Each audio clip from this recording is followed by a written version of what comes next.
Dylan knows so much and still does not know a lot. It's crazy how good he is and how much better he's going to get. He still hasn't learned any risk management at all. You can listen to him talk, and like the decisions that we're talking.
Okay, welcome back, everybody.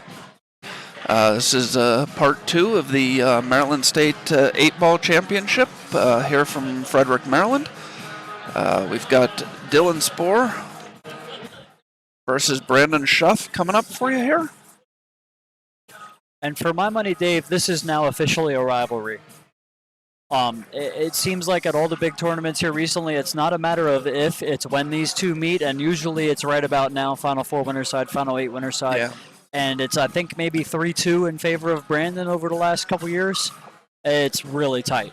And Yeah. I think Brandon's still probably the better player, but Dylan's not afraid, and it's a race to 6, and this is about a flip in a race to 6. Yeah.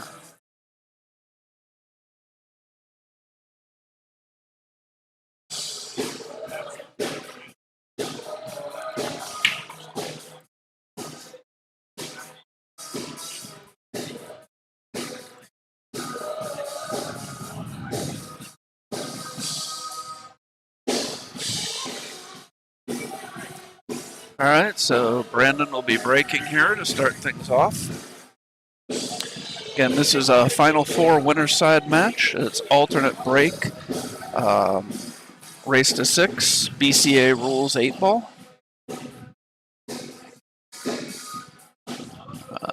The other match on the Final Four of the winner's side will be Brian Jones against Jordan Gray. Already a great tournament from Brian Jones. You guys saw him a little while ago, or I guess it wasn't a stream match, was it? Was that stream table where he beat Korziak? Yes, that was here on the stream. So you guys saw him knock off Joey Korziak there, and Brian's a real solid player. He's always at all these tournaments, plays better than me, but really good tournament today no matter what happens from here.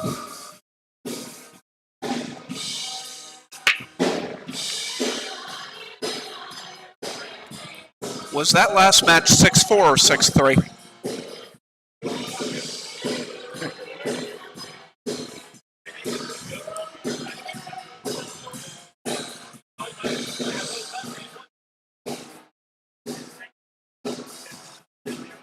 Okay, so in addition to the 4 that we have left on the winner's side, we've got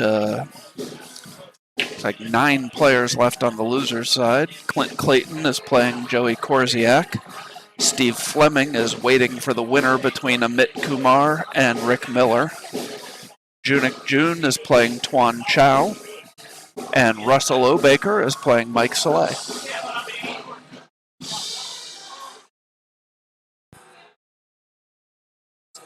Back off the mics a little bit. I know we probably can't hear it as much. What do you think? We can barely hear each other. Yeah.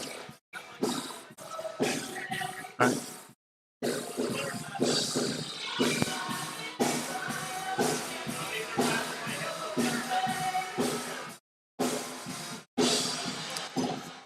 Man, I gotta say, I'm thrilled to be here doing commentary with you today, Dave. A little sad that Josh isn't here. I always have a good time hanging out with him. Haven't got to do commentary with him yet, but I love On The Hill Productions tournaments. I love On The Hill Productions streams, and just happy to be a part of it, man. I appreciate the chance to be here with you guys. Oh, yeah, we appreciate you being here and joining us in the booth. And Dylan's father pointing in the chat that Dylan has won 5 of his last 8 matches against Brandon. Well, he would know better than me. I just know the ones that I've seen at these tournaments, and I think they may have played in one Dynaspheres, but I'm sure Tim knows for sure. Yeah. 5 of the last 8, so I call it a rivalry. Yeah. And like I said, they have found each other late in almost every big tournament that I can remember. So.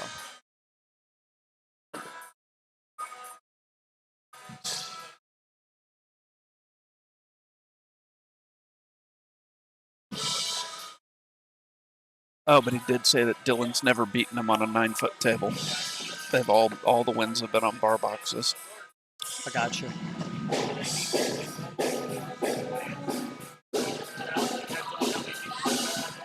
Shout out to everybody jumping back in with us. Guys, help us get the numbers back up to where we were. We were running some real good numbers there.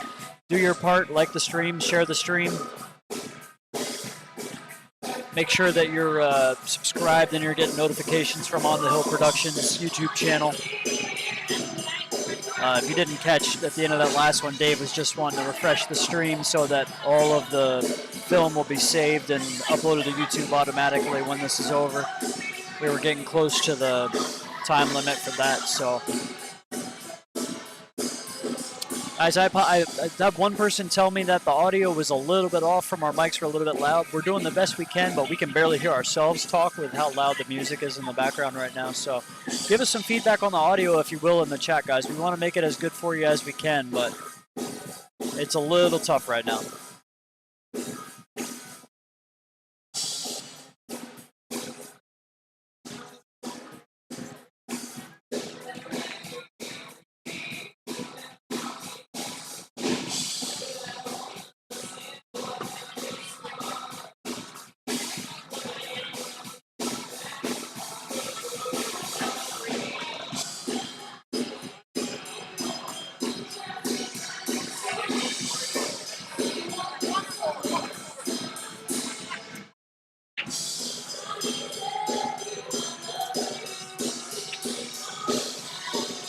Nice out for Dylan here in the first rack. Takes a 1-0 lead. Yeah. I don't know. Was that from the break, Dave? No, Brandon broke. Okay. So. I see. Yeah, Dylan about to break now. So don't know if Brandon had a dry break or what, but that was a nice run from Dylan there.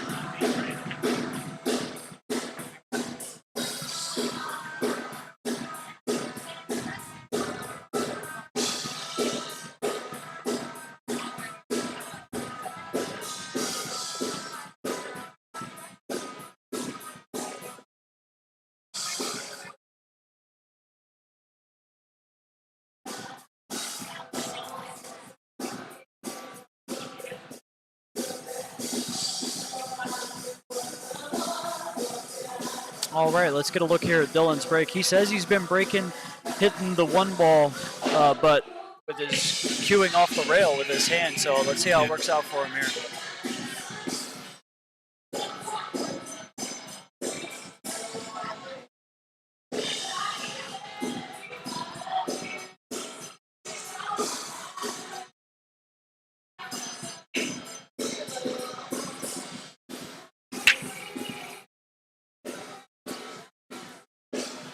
Kind of got that cue ball to grab a whole lot right before it wanted to go into the side pocket there. But did he make a ball here?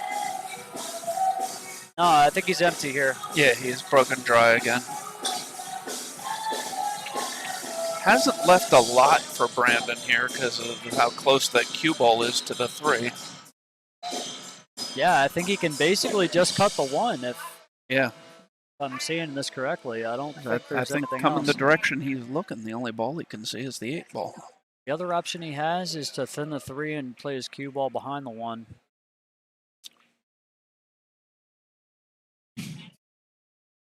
Once again, a little bit rare to see safeties in 8 ball with an open table, but sometimes it's the right shot. No, absolutely. And I think it's a pretty big ball to get behind the 5. It's kind of tough to sell out the 13. I think it's really thin to cut the 13, even if you don't quite get perfect behind the 1. So I think it's a pretty big target to play that safety. Yeah, I see what you're saying. I thought there was a little more overlap between the cue ball and the 3, but no, you're right. He has a... The cut on the 1's really thin, and it's a really tough reach as well. Oh, yeah. Almost looks like he has the 6 ball when you look at the other angle. He might be shooting a 6. Oh, man, he may. I guess he can get through there that is 6. Oh. You overcut it, so maybe... At least to hit the 6. You might not have enough. Because he overcut that ball a little bit, so... Yeah. And he is really tied up the stripes on this rail down here. If I was a betting man, I'd say they're about to not be tied up here in about 3 seconds. But maybe not. If the 7 passes, then maybe not. Yeah, I was going to say, if the 7 goes, then I'd take solids for sure. I was assuming it didn't, but it kind of looks like it may.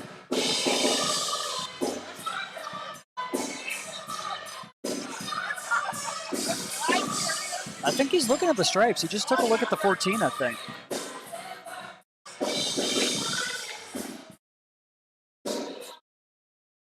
Just seeing how much of a trouble ball the 14 is. I kind of like grenading into all them balls playing the 13 right now. They're all together, so you don't really have to worry if they tie up a little bit still. Just have to come up with a shot from here, and the 14's not too much trouble. It goes in the corner. Also, the 12 goes to the side once the 13's gone, and it has the other corner. So I don't think the stripes are bad at all here. Yeah, no, I agree.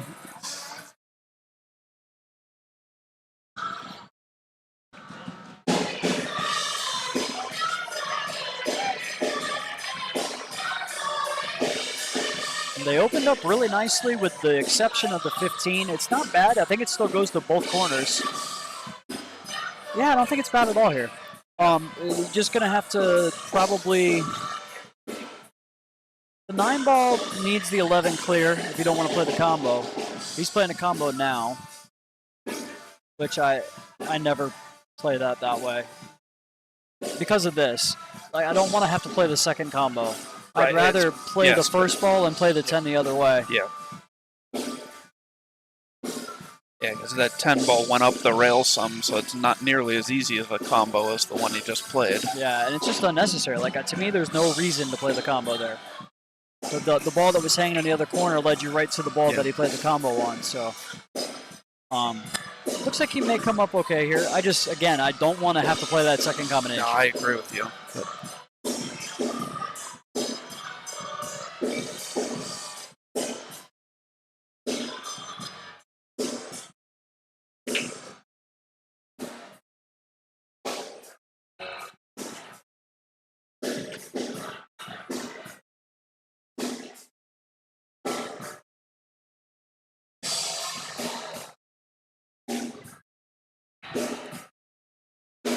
Yeah, Dylan in pretty good shape now. I don't think in a perfect world you leave these 12 and 14 for last. And again, a couple times he's had the shot on the 12, but he's going to be going into the 6, and you don't want to cover the 14. So, Right. I'd like to have more angle on the 9 here, so I could go up into between the two balls, and then I'd like to get on the 12 and then play the 14 last, because the 12 goes to the corner, and you can comfortably get to either side of the shooting line and get out. I don't want to go from the 14 to the 12. If you play it this way, you have to cross the line. I don't think he did. This is really hairy now. I think he's okay. He's going to have to play with a real high, smooth stroke and brush the 6 a little.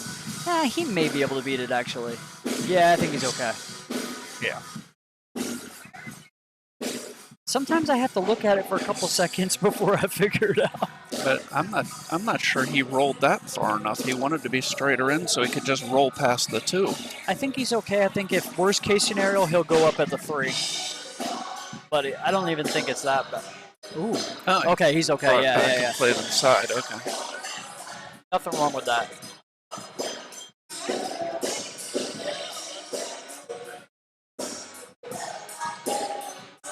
It shows you a really nice creative mind that Dylan has. Like, there's not a lot of players that would have ever considered that option right there. Yeah. And it was a pretty big target and a pretty simple shot from a lot of places on the 8 ball that way. So Dylan takes the 2-0 lead. It'll be Brandon to break, trying to get on the board here.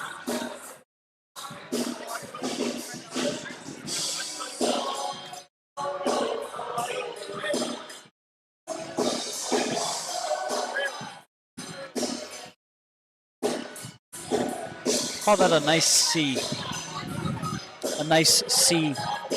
You know, nice recognition. Sometimes you can get so locked in on something and you don't really ever consider what else is there. Did a good job with that on that one. So let's see if one of these guys can figure out the break, or who can figure out the break first. We've had 2 dry ones so far. Been a while since either of these guys have played, and I'm sure the conditions are different in here. It's actually a little bit funny, because normally in tournament play, the conditions change late in a tournament because the room thins out. We have the opposite thing going on here today. There's more people in here than there has been all day. Yes. So a little bit of an interesting dynamic here going on.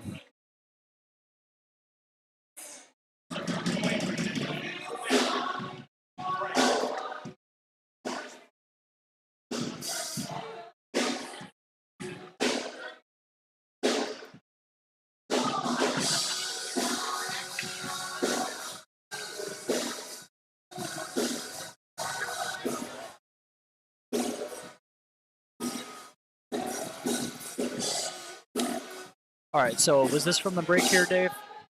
Was this from the break? I think Brandon made a couple balls, and his cue ball has landed here, and it's open table. I think. We may have missed a shot.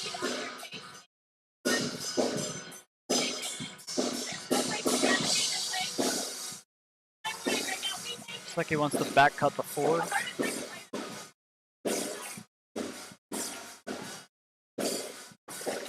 That's going to be fine. He's on the 7, which was probably the worst ball that he had. Needs to take care to get good on the 5 still, but do you think he's thick enough on the 7 to just go up and bump the 8 on this shot? I don't know. Looks like he may be a little bit too thin for that. If he can, I like that shot. And get the 5 taken care of, and you should be off to the races from there.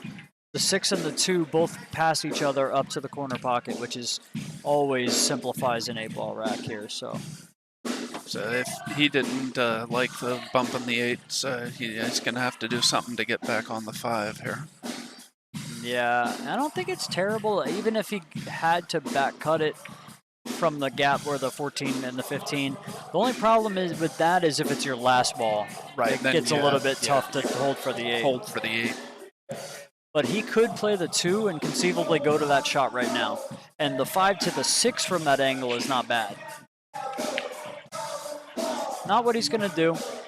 You'll probably see him play the 2 and then the 3 and go down and take the other back cut on the 5 to go 1 rail above the 8. That's a better option, but still got to take care with his cue ball all the way here. Yeah, and if you're talking about what I think you're talking about, you have to worry about running into the 15 after you shoot the 5. Absolutely, as well. And so he'll try to get an angle where he can easily take that out of play by kind of like stunning the 5 and going between the 14, 15. And he won't mind if he gets kind of like almost like level with the 8 and has to cut it a little bit. That'd be fine. Just wants to give himself a look at it. But this is tough now. He's going to have to... He could take the 5 now, then play the 3 on the side. You're right, and I think he will. I think that's way better, actually.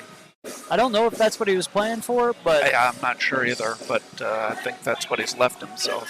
And this is going to be definitely the way to go. If he didn't do that, he'd have to cut the 3 and load up with inside. If the cue ball wants to go kind of towards the 14, you can get funny. You can get behind the... You can go into the 15 and bank it out on the way.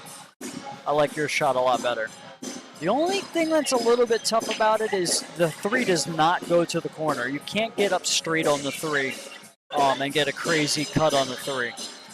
You wanna go up just inside the 8 on this shot. And that's why he hasn't shot it yet.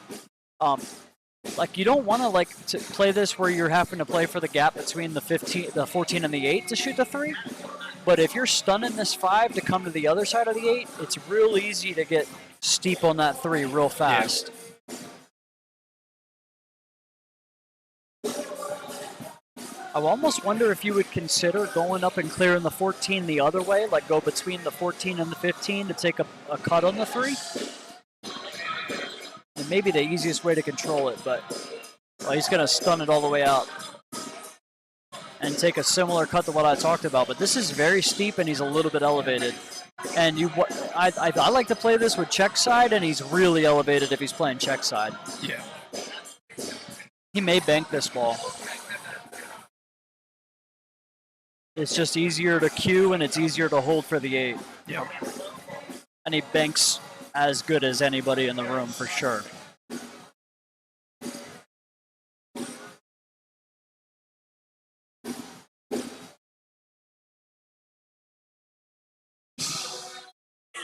Let's take a look at the 3-rail path here if he does fire this on the side with outside. I guess you're going 3 rails and then back up between the 14, 15 kind of towards the 12, which can be okay. That looks like it is how he's playing it, at least what he's looking at right now. Yeah.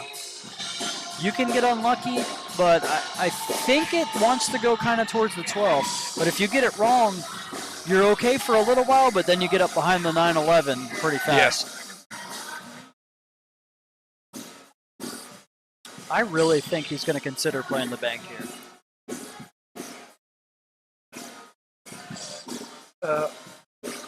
Old Man Ferguson, it's kind of hard for me to tell if the band is good because the headsets kind of block out some of the sound, but not all of it. So I'm hearing a lot of drums. Yeah, but percussion is basically all we're getting. Not much else.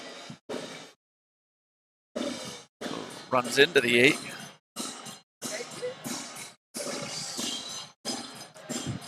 That's the one where if you're in your chair and you're Dylan, it's a little bit annoying that he's kind of like straight in on the 8 ball here, but played a good shot. I would say the way that shot played out, he would be a little bit more unlucky to not have a shot. Yeah. But it was lucky to get the way it played, I guess. I don't know. Yeah. Does that make sense? I don't feel like I could have said that better, but like once you see what the cue ball is doing on that shot, you're like, okay, he'd be really unlucky to not have a shot. But like also, there's kind of no way he could have predicted the cue ball doing what it did. I don't know. That probably don't make any sense to anybody else except for you right now. That's what's scary about it. All right, so Dylan up 2-1. Dylan will be breaking.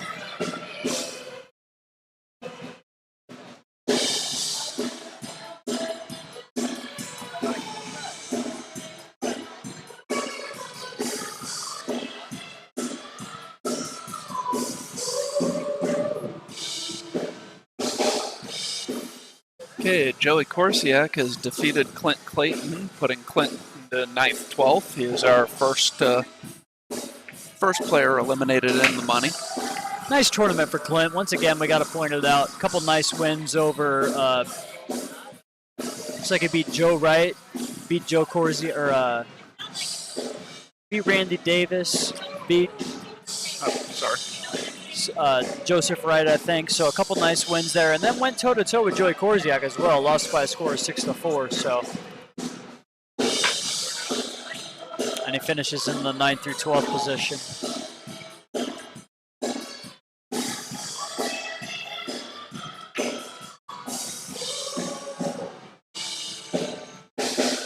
Much better break here for Dylan. Only one ball down, but everything's pretty spread out. Doesn't have a great opening shot on a stripe unless he wants to play a long shot on the 13 or the 10.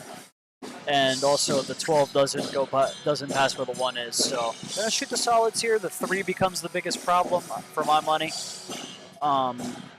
It does go up table where the 2 is now. Once the 2 clears, that may be the best option for it. It may also go in the side where past the 13, and the 7 can get you there for either of those options. So. Okay, he got through there. Well, and I think also the 3 might pass the 7 to the corner now. And he has it right now. And that takes care of all his problems if that's the case. Yeah.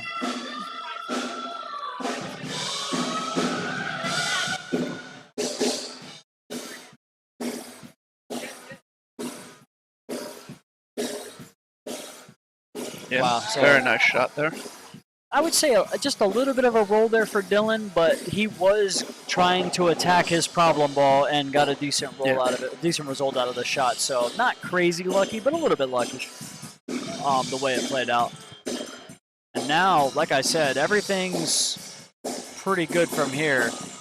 If he's straight on the 5, which it looks like he is, he'll probably just roll a couple inches forward and play the 6, 7, 8. Yep. If he had an angle, he could have easily stunned over and played the 7 and then the 6. So this was always going to be pretty. Oh, he's going to take the 6 first. I didn't know the 6 went through that gap like that. So nothing wrong with that. And now, you know what? It did go there, but I don't like this pattern as much. Now he's going to play the 5 to the 8, which is fine. But now you got to come with a bigger stroke on the 7 and get back up for the 5.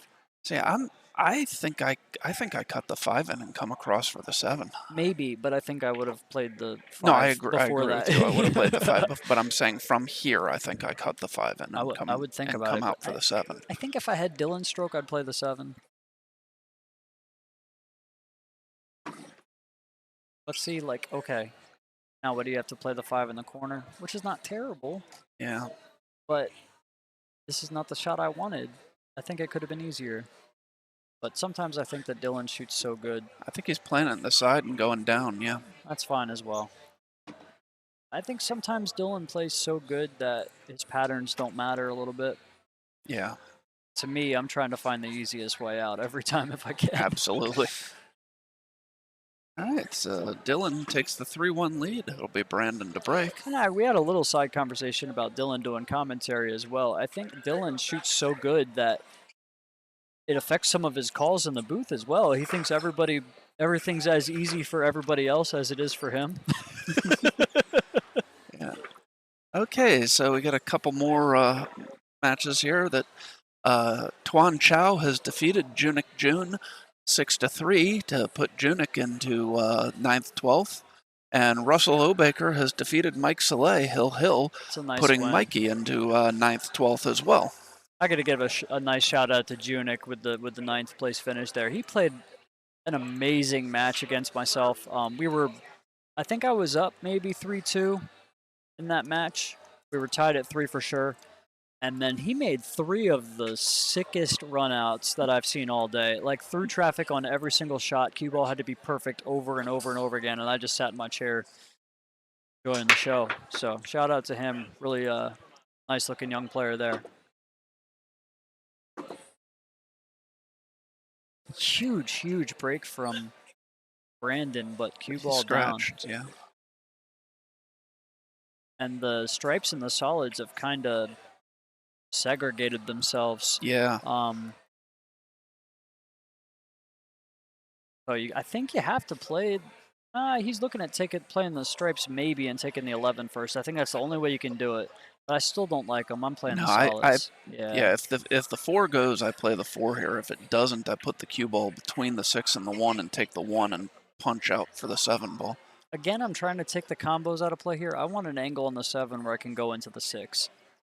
I don't want to have to. The 6, as good as the 6-1 sitting, I still just don't want to do it. No, I agree with you. If you don't have to. I like your shot. I like playing the 4, maybe lay the cue ball on the rail and have the back cut on the 7. Go right up into the 6. Into the 6, yeah. As long as you don't hit it too hard, the 6 will go to the other. The only other thing you have to pay attention to here, if the 2 doesn't pass the 5, which it looks like it may, then you have to get up good on the 5 at some point. But that's not too much of a problem. Okay, instead of running into the 6, you just set for the 6. And see, now when I didn't realize there was that much room between the 1 and the 6 until I looked at this. Yeah, other no, angle, neither did I. They look much closer together from the other angle. And since he was a little bit steep on the 6, he uses that to just go up for the 5. Not going to be a problem. You just got to make sure you get a good angle on the 2 here to go down for the. I like getting a 3 rail position here, but he's not got it. He's going to have to draw straight out below the side pocket, 1 rail, kind of at the 8 or below the 8, ideally. Yeah. He's got the stroke for it for sure. Yeah, absolutely. But this is what I'm talking about. Like, and I'm not saying, like, Dylan knows that he wants to have an angle on that 2 there. He spun that too much. That ball took off that first rail. But see, that's not the right pattern, though. And that's what I'm saying. Dylan's talent takes him through some of these 8-ball racks. Yeah. And his patterns will get better. Will get better. Like, your talent, I think as he gets older, he'll lose some matches on some of these decisions that he's got away with in the past because he's just so good. Yeah. And he'll start taking some of the risk out. It's easier to learn to learn patterns than it is to learn talent, though. So I'd rather have talent and need to learn the pattern. Yes, because it's possible to learn patterns. So you're absolutely right about that. He did not cue that very well. It didn't look like. Almost kind of like looked like he almost rolled over the cue ball with it, but he got it down. So, but the 8 doesn't pass the 9, right? I don't think so. Yeah, I don't think this is what he wanted. No. He's gonna have to bank this 8 cross corner, and probably needs it to lengthen a little bit off the first rail because of the 9. Maybe it's pretty natural if you can. And I think he can beat the. I think he can easily beat the kiss on the cue ball. I think it's natural to do that because the 8 has to travel a long way to get to the rail. So that might be his only shot here, unless he likes a 2 railer around the 9. Yeah. Oh, he's not looking at cutting that ball, is he? And it almost looks like it's there from this angle. The other angle, it looked impossible. From here, I almost think it's there, but I don't know. I don't like it. I think Dylan's very capable of making this bank shot, and I think that might be the percentage play. I think he's playing the bank. Oh, he is. He's gonna cut this ball.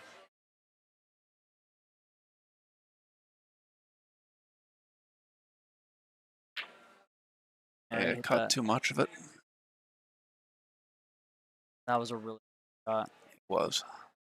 I think that's a fault that I have. I think I can cut everything all the time. Oh, yeah. And well, my problem is I'll take a shot that people don't think you can cut, and then I'll overcut it by 6 inches, and that really leads me to believe that I can cut everything. But problem is you have to cut it into a pocket. Yes. Right. I understand what you're saying. Yeah.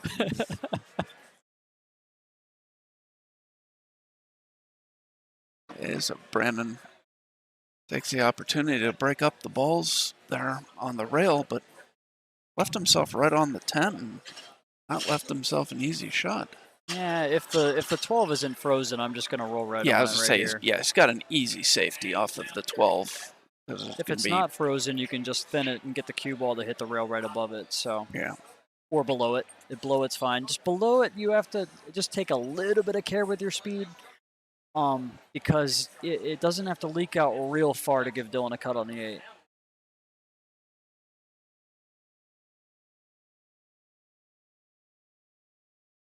Another thing I like about, I think he just declared that the 12 is either frozen or not frozen. Whether I'm not sure which. I think he may have said it. If I read him right, he said it is frozen, but that's why he hasn't played it yet. Taking a big look at it. Good look at it. I'm not even going to say what that tells me because no way it's right. But I mean, the thing is, it does show you there's a ton of room for the cue ball to hit the rail if he needs that. Yeah, that's what I was wondering, is if he might not want to try and come off the 10 to the rail. He's looking at, he's looking at that. And what's better about that is if you freeze him on top of the 12, it takes away a lot of his cueing as well. Got the speed right on that. But Dylan has a one rail kick. Unless he likes the three railer at the side better. Sometimes that might be bigger. I don't know. Sometimes that 8-ball sits right in the path where if you made the cue ball on the scratch, then you could kick it in. So I would take a look at that at least. I kick more than one rail better than I kick one rail, so I have a tendency to... I think it's because the differences in the tables show up less the more rails are involved. Like if it's going to come long, it's going to come longer one rail than it is a couple rails. Yeah. I used to also play a lot of three cushion, so I got very used to looking for... I've never played three cushion. Multiple rail kicks. I've always seen the two railers really well with the eyeball. I've never really used an aiming system or diamond system or anything. Oh yeah, no, neither have I, but one of the biggest problem I have though is I'll try and use something that I learned from three cushion. I think he's playing my shot. No, no, gone the one rail, but I'll try and use something that I gained from three cushion. And apparently in three cushion, when you go around the table, you hit the dead center of the long rail a lot, and on these tables there's a pocket there. So I was gonna go the opposite direction with that. I was like, the funny thing about pool is you have to like make balls. Yeah, well, no, there is that, but no, but you're right. It's amazing how big the side pockets are on the rail. I'll look and I'll see the three rail kick at a ball, and the third rail will be right where the side pocket is, and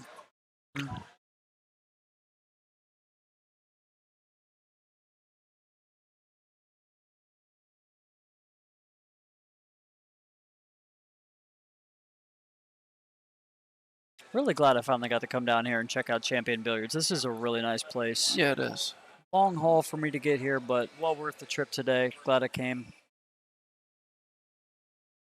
And once again, just always a great tournament. Tough field today. Smaller field, but you guys are seeing it right here. A lot of really, really strong players in this tournament. So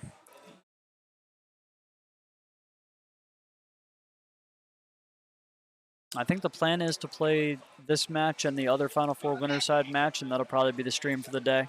I don't know. It depends on where the loser side is sitting. Because I think they're going to try and run the loser side down definitely to the 7th, 8th matches. Right. And it might take a little while to get there. The loser side is hanging a little bit behind, so might take a little while to get there too.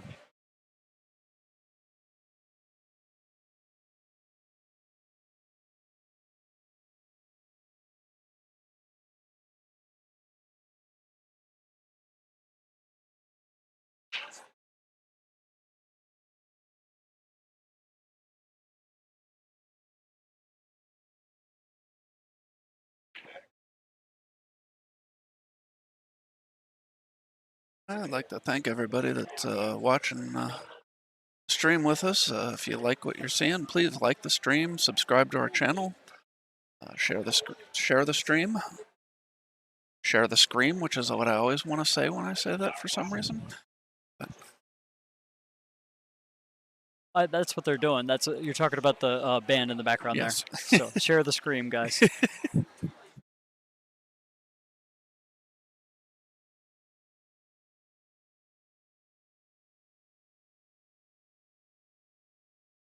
And if any of you are interested in playing in any future On the Hill Productions events, you can find the information on Facebook at On the Hill Productions. Oh, wow. What a shot by Dylan. Takes it 4-1 lead. It would be his break. Let's take another look at that. That was a great kick. Stretched out. Didn't touch the rail at all. He put that right in the pocket. That was beautiful. Yeah, what a shot from Dylan. I feel like Dylan just takes it to another level every time he plays Brandon. He wants to put it on him so bad. But that also goes to show with what you were saying during the last match when they were playing safe with only one ball on the table, that you are generally in 8-ball a huge favorite when the other player only has one ball on the table and you're able to keep playing safe until you get something. But yes, and so it only takes one. And I wasn't trying to argue with Dylan about what he was saying. What he was saying was correct. You have to play the safety if you get out of line. But the important point for me is it's so important to really grind it out when you have that situation. Don't take it for granted, because you will lose racks that you're supposed to win when you have to play safeties. And it may only be one or two a tournament. It may only be one a tournament, but that can be so big. Yeah. That's what I'm especially talking about. that rack there. There's a huge difference between 4-1 and 3-2 here. And I think we've made our point, but that's what I'm saying. Like, I've had so many games where I'm like, okay, I have 6 balls left. He has 1. There's no way I lose this rack. And then I just get a little bit of sloppy with my pattern. Don't grind out the way I would if the other guy had 4 balls hanging in front of a pocket. And next thing you know, the guy makes a crazy kick and I lose. Yeah. The best defense is listen, if you're out there and you're a mid-level player trying to get better, by all means, learn safeties, study the safeties. But if you want to be a great player in this game, you got to get out. Yeah. You got to get out. When you have a chance to get out, you have got to get out.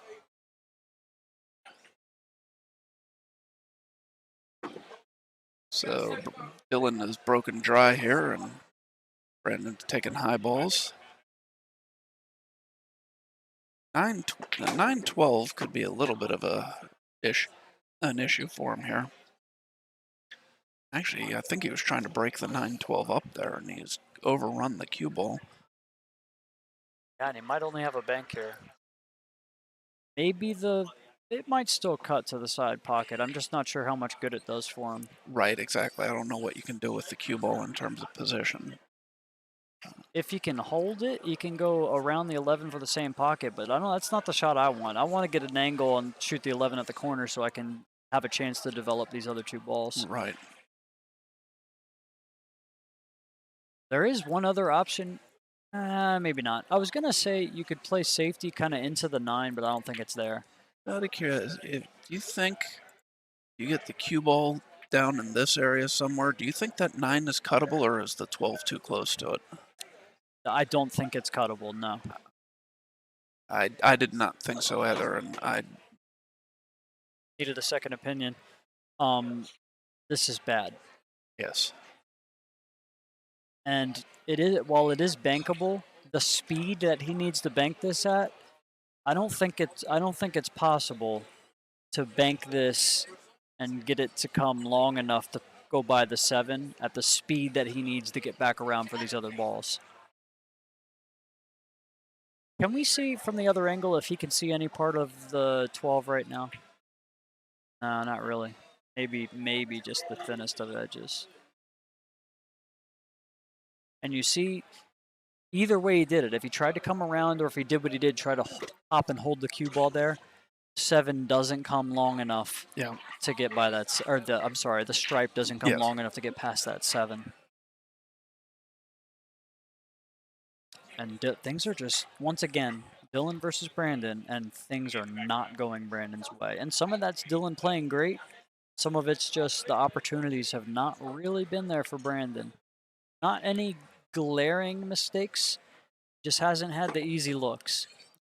With maybe the exception of the last rack where he ended up having to play a safety and Dylan kicked out of it. Yeah. I don't know if Dylan was trying to come in between those balls to get shape on the 1 in this bottom left corner, but I wouldn't be surprised. Just because it'd be weird to see him play it at that soft of a speed if he was doing anything else, I think. This is perfect. He's going to cut the 1 or actually, cut the 3. he played I'm sorry. the 3. I thought he was going to cut the 1 and bump the 3, but either way, now he's actually a little bit funny. This is a very long reach, and you got to come with a pretty big stroke to come a couple rails and get back around. Is he looking at back cutting the 7 because of that? No, I think he's looking at possibly just playing the 1 in and coming off the rail to shoot the 7 next. So grab the bridge and just roll this in, basically, come off the rail a little bit, and play the 7 up table.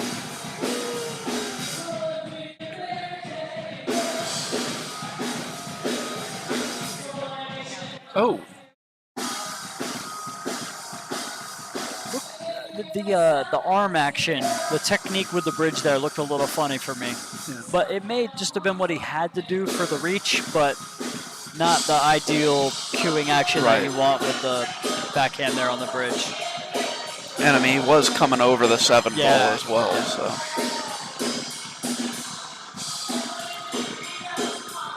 But once again, nothing easy for Brandon here. He'll play this with inside and go, ooh, hit it good, and still didn't get into the 12. And he's not even going to come up with the He may have just stopped in time to have the combination. I think he has to cut the 12 a little bit to the left as we're viewing it, so he may see enough of this. Yeah. But I mean, it's not an easy shot. It's straight in on the combo. It wouldn't be an easy shot. So this is tough. And Andy's going to have to get shape on the 12 after making the combo, which is never an easy thing when you have to cut the ball this much. I think in this case it means he has to hit this softer than he would like to, which is not fun. Yeah. And this, of course, is all assuming that he can see enough of that 12 to play the shot. We don't know that he can.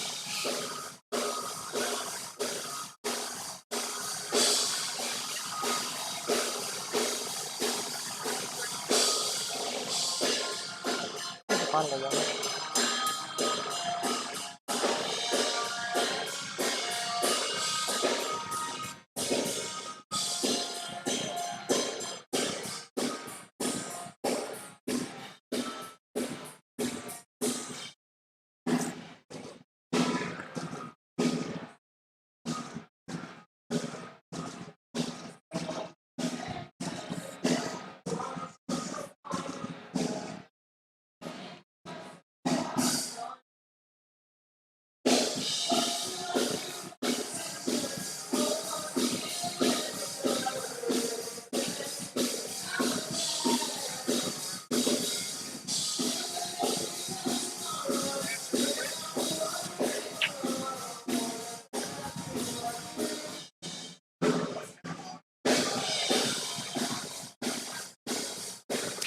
One of the things I do like about Brandon a lot is when he gets in these spots, no matter how kind of outlandish the shot may seem, it's going to get his absolute best effort every time. Same thing with Sean. Both of those guys, very similar in that regard. But the tougher the shot is, the more they grind it out. Looks like he's going to the jump cue, so the 4 must have him hooked a little bit from shooting the combo. I'm looking through between the monitors, and it looks real bad from here.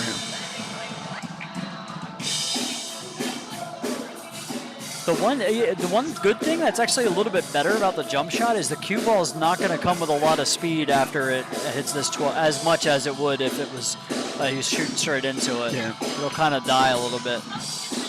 Assuming that he hits it perfectly, you know what I mean? If you on a make, I'm saying.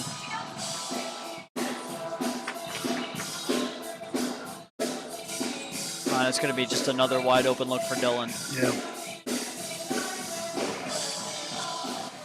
May have to play the combo here.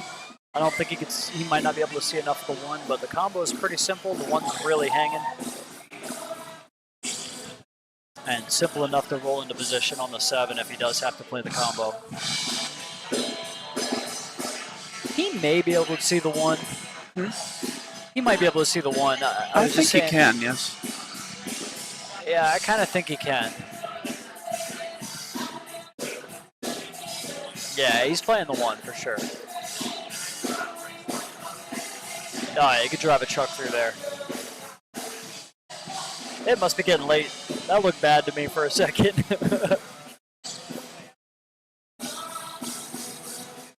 Come down for the 5 here.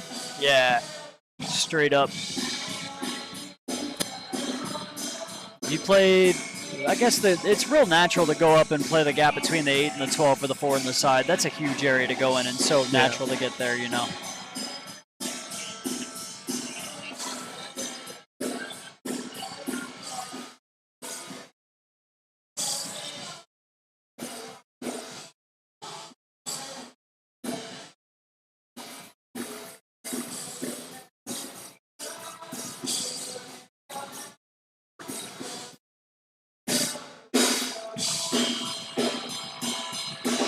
And actually playing 2 rails like that makes the gap even bigger. 7's not a perfect key ball. Wow, that's not how I play that at all. No, I agree. I didn't like that at all. And the 7's not an ideal key ball as it is because of the position of the 13, and really not ideal when you're out of line. You just got to back up this ball, come with a big stroke, really get into it well. Yeah.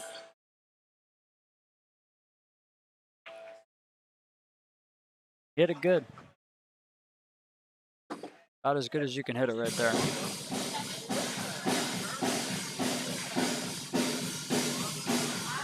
And you know, Dylan's told me that he doesn't like 8-ball. I don't think he's extremely experienced in 8-ball, not as much as he plays 9 and 10. And so his patterns will get a lot better. Yes.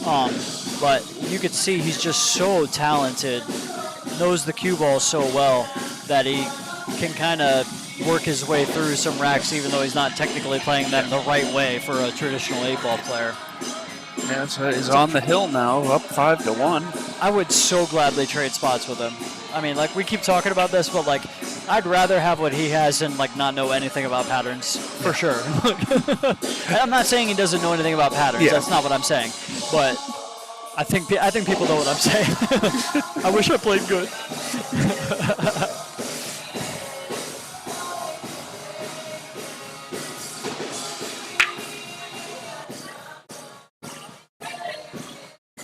Brandon got through that so well. It's such a good sound at contact, but still the cue ball somehow parks all the way up rail. And if you watch professional pool on the big table, a lot of cue balls end up in near the middle of the head string on the 8-ball break. It's something that they all have to fight with.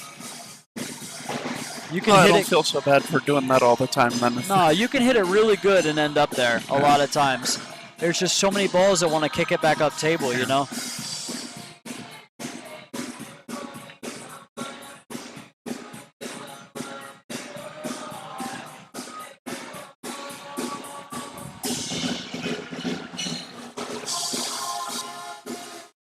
I'm curious how loud the music is coming through on the stream.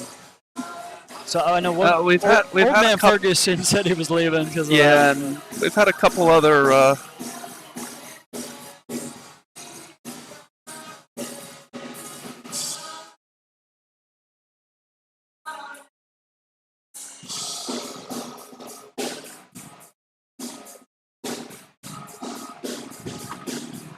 so brutal. I don't know if there's any way I can tweak it anymore. Yeah. I honestly, I think the only thing we could do would be to turn off the audio entirely and not do commentary. But do you have individual gain on that audio mixer that you have for the microphones? Yeah. So the only other chance we have is if we turn the gain way up on our mics, turn our overall volume down a lot, and then turn up that filter that I put on. That's maybe the only chance that we have. We could try it. Yeah, we could try it.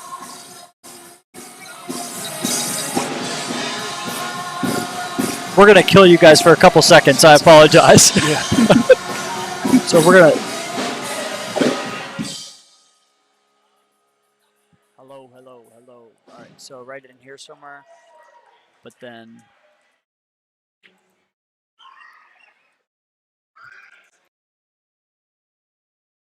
Hello. What's up, guys? Does that sound any better to anybody out there? Let us know, guys. We're doing the absolute best that we can. And we could still tweak it a little bit. We may be able to go back down a hair on those if we need to change anything else. Guys, keep talking at us in the comments. We're going to need some feedback for sure right now. Yes, definitely.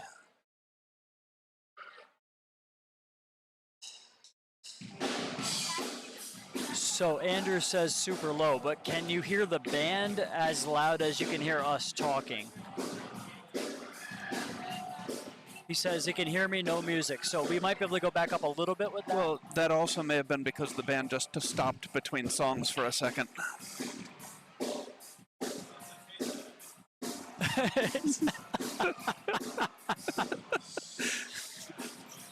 I will say the music kind of is a drag for the commentary, but these are the best comments we've had all day.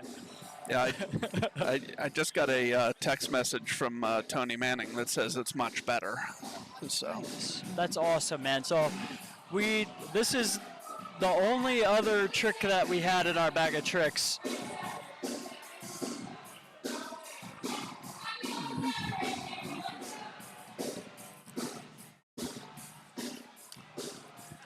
Awesome, guys. So hopefully that's a little bit better for you. We'll try to get back to the action at the table now. Yep.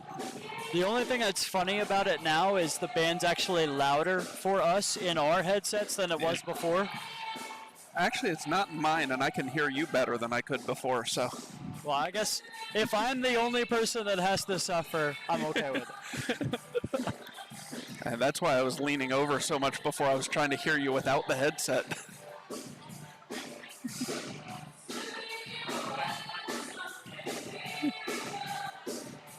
Well, I'm glad I could contribute something to the stream. I've probably watched 300 hours of YouTube videos on audio in the last couple months, so if it pays off one time, that's good.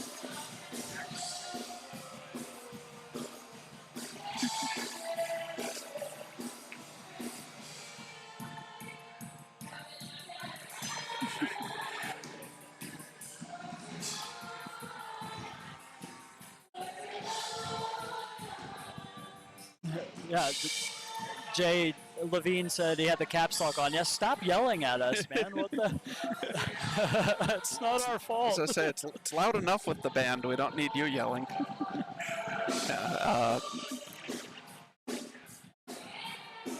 Cool. That makes me feel good. But now I can go home and tell my wife that it was all worth it, because she hates me right now. So. All right, so what do we got here? Brandon at the table, shooting solids? I'm thinking so. He doesn't look happy. No.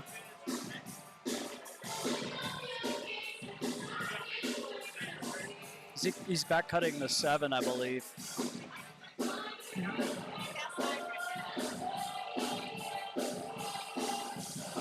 Definitely shooting the solids. He would have already played the 9 if he was sharp, so.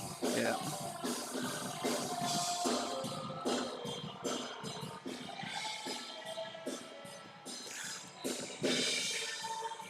Mike, I think it just goes to show you a little bit of the state of pool. Unfortunately, they're probably making more money out of the band being here than they are out of having the pool tournament, so we can't blame them for doing that.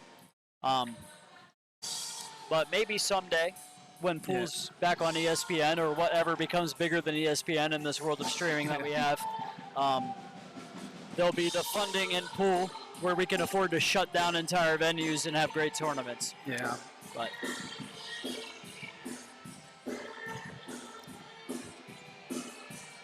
yeah, we know Mr. What is that? I'll keep saying Jonah,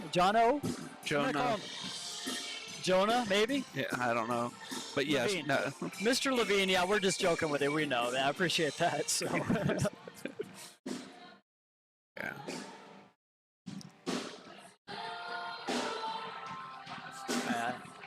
Yeah, so Brandon taking a long look at this bad situation that he's in. Even if he can pocket this 7, I don't really know what good comes out of it. Do you think he can load up with low left and come 2 rails around the 15, kind of into the 4 on a pocketing the 7? I don't know. I don't know if he's getting enough of the 7 to get around the 15. With the left-hand English, it's a little bit of a fatter hit on this. I mean, a thinner hit on the 7. Yeah. So maybe. Oh, he's jacking up to do whatever. Oh, wow. And I don't even think he has a bank shot here. Oh, maybe it banks. It might bank to the corner.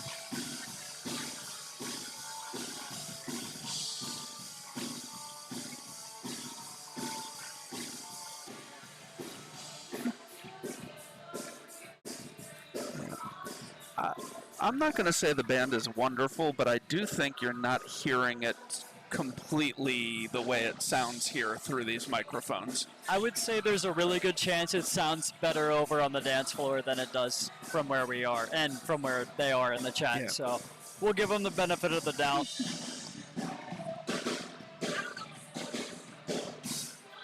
Yeah, so back at the table, I think Brandon can bank the 4 to the corner, but once again, like, he's gonna have to come with trick shot, trick shot, trick shot here to have a chance. Yeah.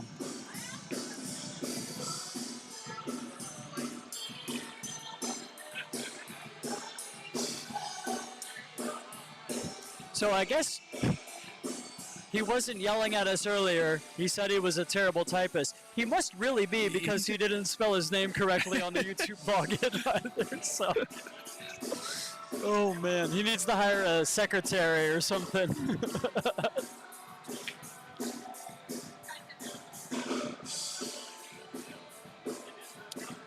The only thing good for Brandon here is this is a winner's side match. That's about all you can say. He's got another barrel, and he might get to play a lot more tonight. Well, probably one more match, right? No, he's done either way, right? I'm not sure. I'm not sure how much further they're planning to go tonight. I think the loser of this match would still be in the top 6. Probably Yes. both these guys are done for tonight, so. Yeah.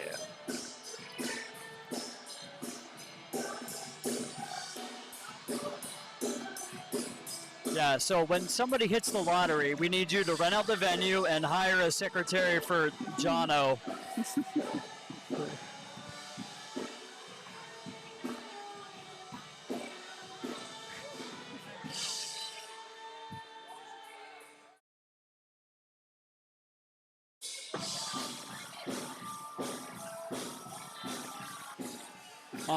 Let's get a look to see what the situation is with the 14 and the 13 here. They don't go to the near side. Maybe the 14 does. Maybe. I think you're just going to see him get an angle on the 15 to go to the other side. Yeah, because they both go to the far side. Yeah. If the 14 goes to the near side, he's going to play it now. He's in a perfect spot if it goes. Yeah. And it looks like it must. Oh, yeah. No problem at all. Didn't even bump the 13. Yeah. This is the match right here. Yeah. Play the 13 in, 15 over to the rail for the 8 ball, and it's a 6-1.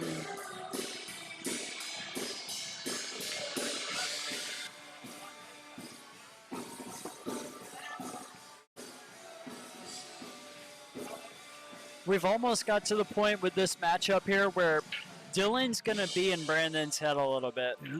Things have really not gone his way. Dylan's played well every time. And another nice win there for the young man. Brandon will live to fight another day.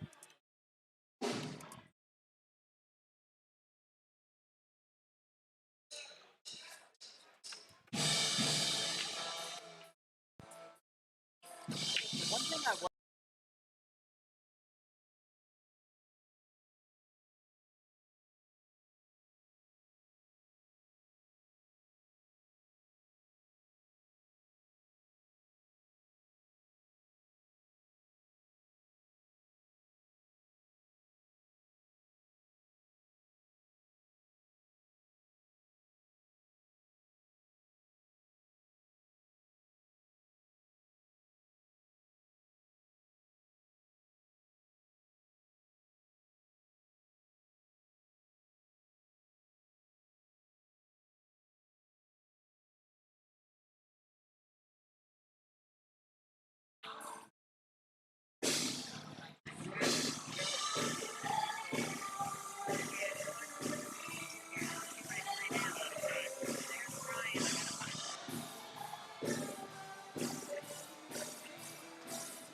I don't think they sound that bad, to be honest. Neither do I. I think it's just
I'm not sure if Brandon was doing commentary during the Summer Slam. I don't think so, but I forgot for a second where we were in the tournament, but that's top 3 for Dylan already. I know I was out of the booth a lot during the Summer Slam because it was a small field and I actually had a decent tournament, so I was playing during a lot of it. I don't remember Brendan doing any commentary there. To be honest, I'm not even sure if he was at the tournament.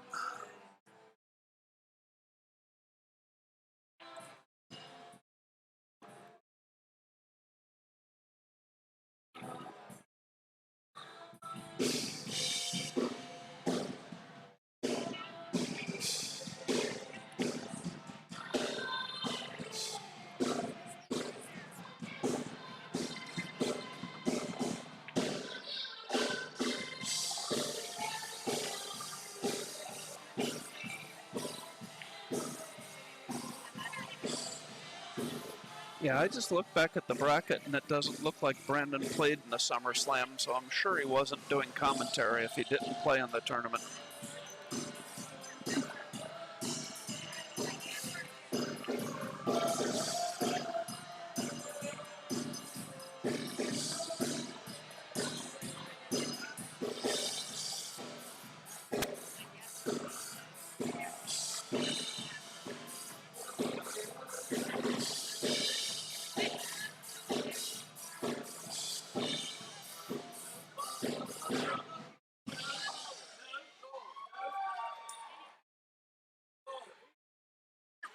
Yeah, it could have been Dylan. We had, like I said, since I was playing a fair amount during that tournament, we had a lot of people doing the commentary.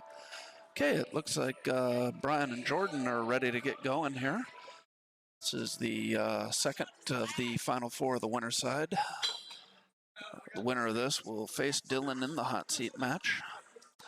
I am guessing that will be tomorrow, but I do not know for certain. Yeah, you're good.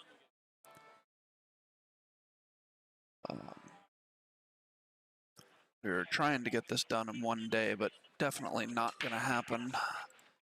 As at this point, that would require 1, 2, 3, 4, 5, 6, or 7, depending on how many, whether it's a 1 or a 2 set final, races to 6, and not playing 6 races to 7 of 8, or 6 races to 6 of 8 ball in 3.5 hours. So we will be coming back tomorrow. As soon as I find out what time play will begin, I will let you guys know so you know when the stream shall be starting.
All right, guys, welcome back. I think you just saw the first break there, Jordan Gray versus Brian Jones. The other Final Four winner's side match.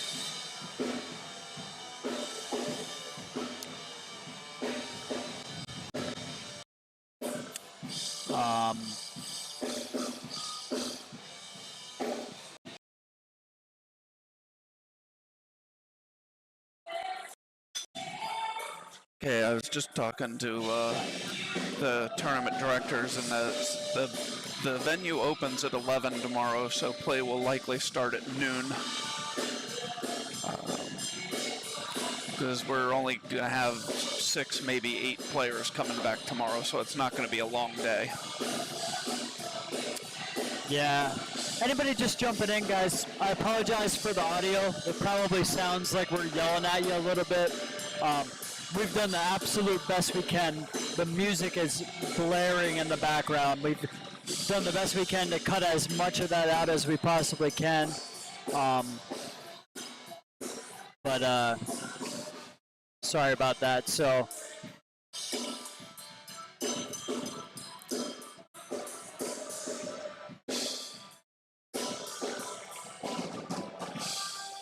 one of the tough things about taking the show on the road for live streaming, man, you kind of get what you get with the ambient noise. So yeah, I mean, we have enough trouble with the jukebox at Brews, but at least we know there's not going to be a live band there.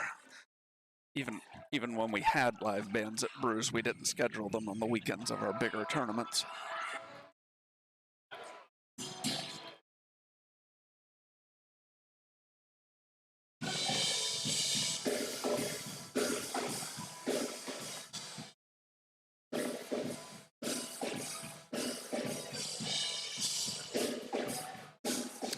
he may be able to go into this cluster here with the 6 and the 3 right now.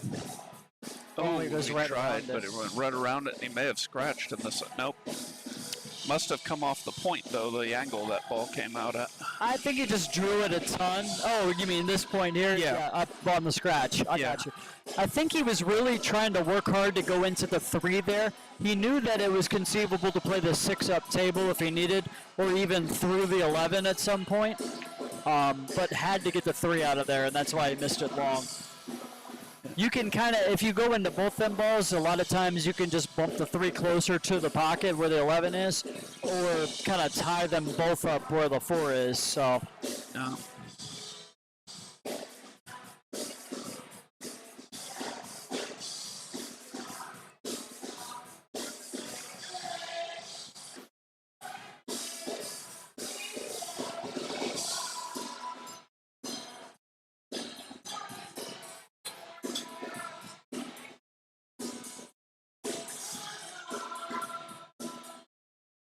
looks like he's going to try to pocket the 11 and play safe here.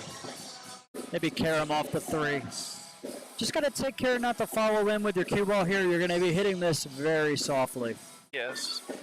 I mean, you're going to leave a long shot on the 13, but... And I think also... Do you think he thought he could get the 3 to follow even on the combo? I think he did, because I mean, I don't think that's a good safety played that way, and so he must have thought he could get the 3 to follow in. Yeah, I'm not a huge fan of that play. The only way you can get a ball to follow in on a combo is if you hit the other ball to the fat side and just get it to kind of trickle in a little bit. Yeah. Very, very tough shot. Yeah. But Brian does tend to be a very aggressive player, so it doesn't surprise me if he thought he could do it, that he would go for it. Well, and the other thing is, for Brian to be where he is today means that he's played very well today. Yes. And he's got to be feeling good, feeling like he can make anything at any time, and that'll go into some of the decision-making process too. Yeah, absolutely. That needs to go. It still goes to the side, but he's got work to do with the cue ball now. I think he can go right between the 2 and the 6 with some draw and come straight back up for the 8. Just got to get into this one nice. You don't want to hit the 2 on the right side and get funky. Yeah, he hit it good. He hit that really good. He's got a beautiful stroke. He gets through the cue ball so well.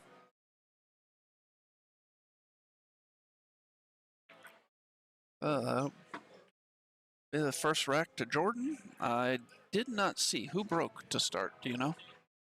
I think Brian did. Yeah. I was going to say, it looks like Jordan's racking the ball, so must be his break.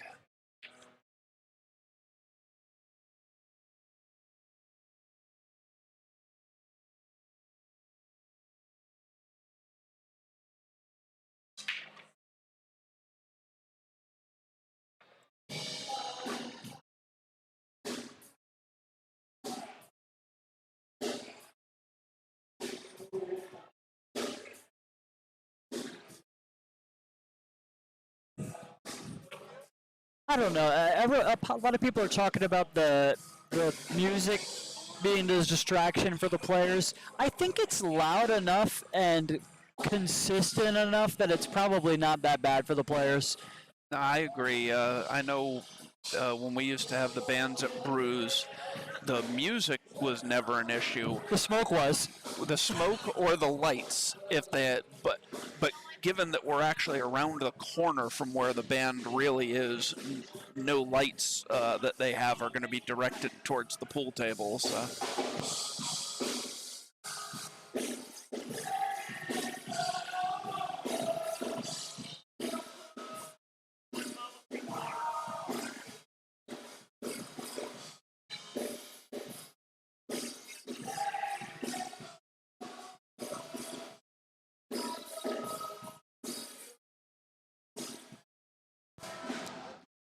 All right, let's take a look at Jordan's break here once again.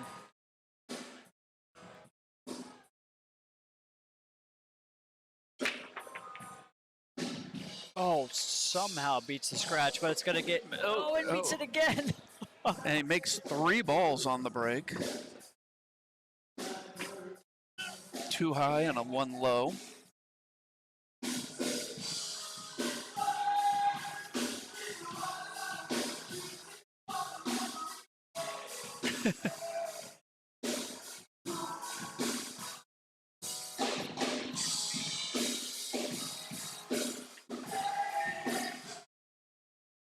You know, Virginia makes a great point.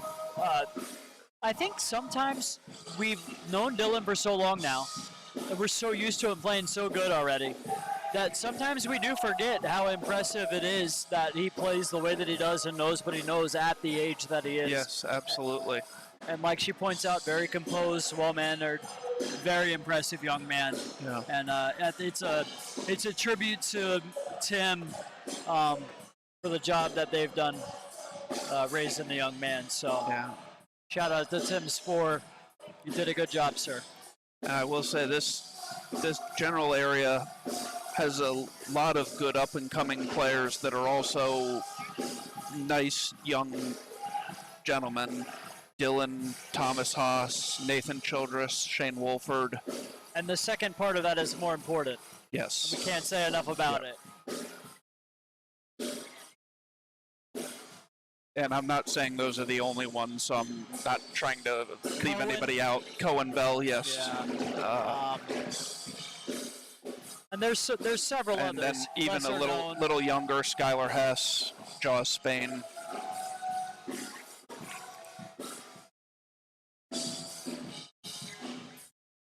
More impressive play from Jordan. Looking real strong. He is. Probably, for my money, he and Dylan have played the best out of everybody in this tournament from what I've seen so far. I agree. And it looks like we may be headed to have those two in the hot seat match. Yes. Which is a lot of times what happens. Not always, but I think they've played the best and they deserve to be there. Agreed.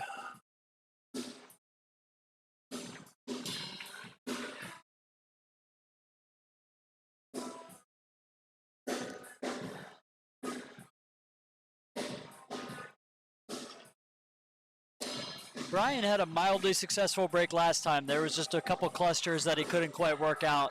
So let's see what he does this time.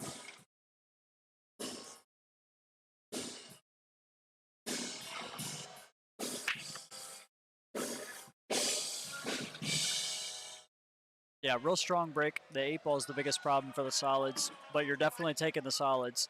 And the 8 goes to the side easily. It may go to the corner as well. I think it does. I think it does, yes. But if you're taking the 4 early, that would be a good key ball if you wanted to play the 8 in the corner. But you don't need to play the 8 in the corner. It goes to the side. So 7 passes the 6. So from here, I like getting the 5 out of the way here. No, I agree. And you got to get on the 1 sooner rather than later. Wonder if he's not planning on leaving that 4 as the key ball. Kind of looks like it is, huh? Play the 6, the 2, then I guess the 3, then the 1. I just am not a huge fan of the 3 to the 1. No, neither am I. But I've got to tell you, I'm not a real huge fan of going off of anything to that 1, though. So. I kind of like the 4 to the 1. That's why I wouldn't Yeah. use the 4 as the key ball, because I like taking the back cut and having the 3 to go around a couple rails. Gotcha. I think that might be what he does now, too. I think that's the play here. I think you play the 4, shoot the 1, and then play the 3.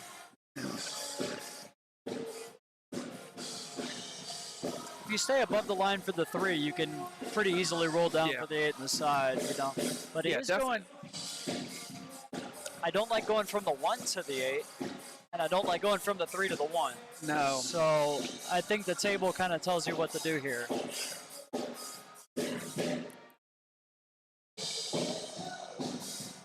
And if you're going to go from the 3 to the 1, all I see is just following it down and getting below the 15.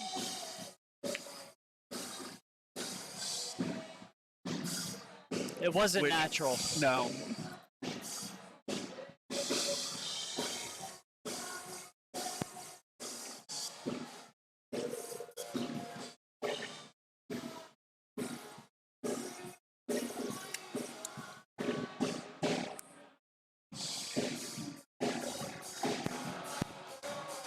Anytime you're trying to force an angle in a shot that's not really there, the shot becomes missable. And as you see there, that's what happens. So, yeah, he got a little lucky on the leave, though. I'm not sure what Jordan's going to have here. Call me crazy, but I would think about playing the 15 to the 4 and going 1 rail down below the 8, 10, 11. No, actually, it looks like what he's trying to do. He overcut the 15 a little bit, but that is what he tried to play. Yeah, and I think he has the 4 ball. Yep. And now the 1 to the 3 is got a small opening, but the 3 to the 8 is easy as long as you don't have too much angle on the 3. You're going to have some angle, so I think that's the only thing that makes it a little bit tough. But even so, going into the 8's okay. Yeah.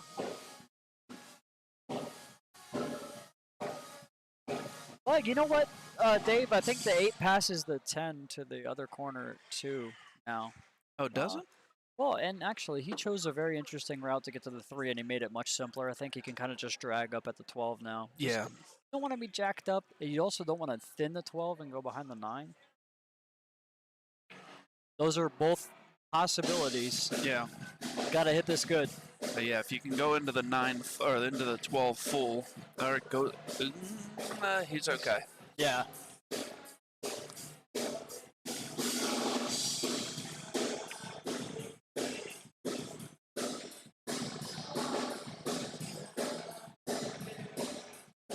Oh, Brian. It's too thick on the 8 ball. That's an unfortunate miss for Brian after a really nice out. Yes. I guess technically not an out, but a nice pattern to get a chance at the 8 there and not able to get it down. But sometimes, like Jordan Gray, have a day. Like sometimes it's your day and you just keep getting looks every time, you know. Most of the tournaments that I've won, I feel like I haven't played the best pool that I've ever played. It's just I played pretty good and everything went my way, you know. Yeah. And you need a little bit of both, I think.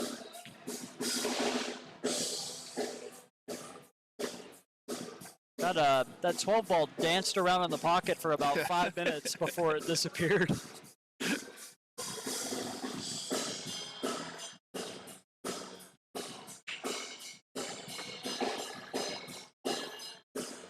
I guess you can just slow roll this and play the 11 past the 8, maybe?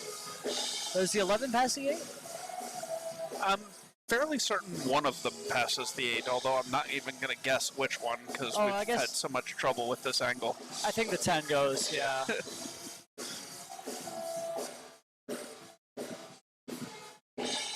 Oh, yeah, we didn't mention Nathan Childress when we were talking about the junior players. No, I did, actually. Oh, did you? but, Okay. yeah. Got you. Oh.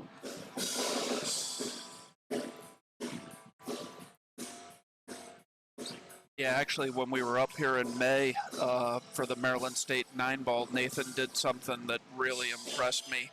He kicked at a ball, and he felt that he may have made a bad hit, and even though his opponent said that he was okay with it being a good hit, Nathan asked us to rewind the video and make sure that his hit was good, and it turns out it was a bad hit. And I don't know how many people, when their opponent was like, no, it was a good hit, wouldn't just be like, okay, and keep shooting. How many would be like, no, I really don't know that it was. And I think somebody was telling me that on the first look you couldn't quite tell, and Nathan was like, well, can you like zoom in a little? Yeah. Oh yeah, he really wanted. And well, it wasn't even so much. Josh pulled it up on his phone, and the phone was too small. Once we got it up on the screen here, it was honestly I almost didn't even need to see the hit. Once I saw the position of the two balls and knowing which way the balls went, I was pretty sure the hit was bad. But and it's pretty funny how that works. Like if you're Nathan, you kind of know that you fouled. Yeah. Like even though as close as it is, just the way the balls behave, a lot of times you know what it was going to do if you hit it right. Right. Yeah. You hit this ball first, it's going one way. You hit the other ball first, they're going a completely different way. So, especially as the guy playing the shot, right? You see exactly what the angle is and how the balls are sitting, and you know what's going to happen. Yep.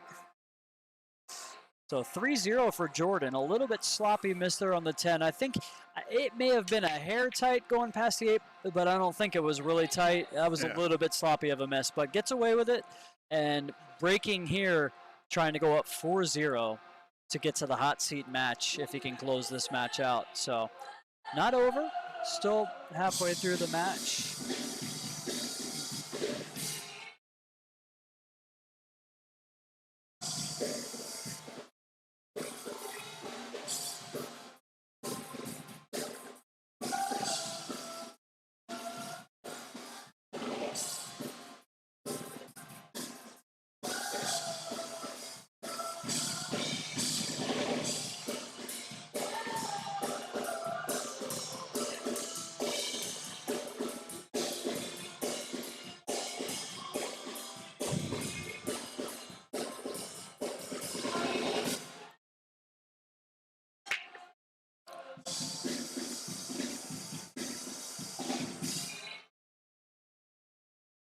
And Jordan comes up dry on the break.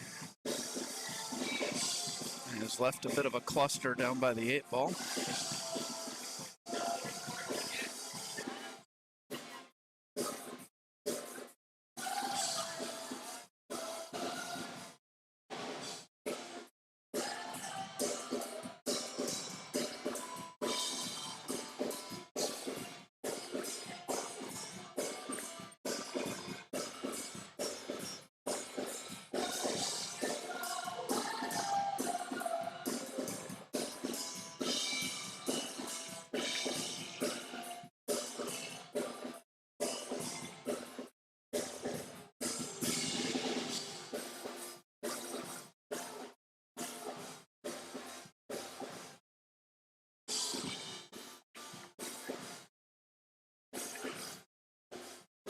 Do you think he can play the 4 from where the 3 is? I think so, but I'm not certain.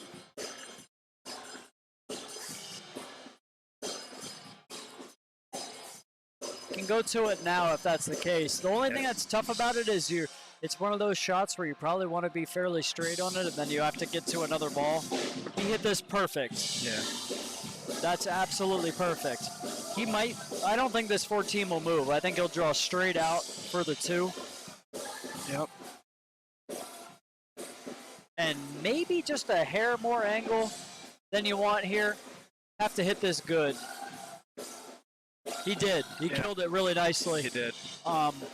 Long straight on the 6. And what I'm saying that is because the 8 needs to go the other way. He didn't want to have it back cut on the 6 at all. He hit it he played that perfectly. The last 4 or 5 balls there, really. Yeah, they were all important shots.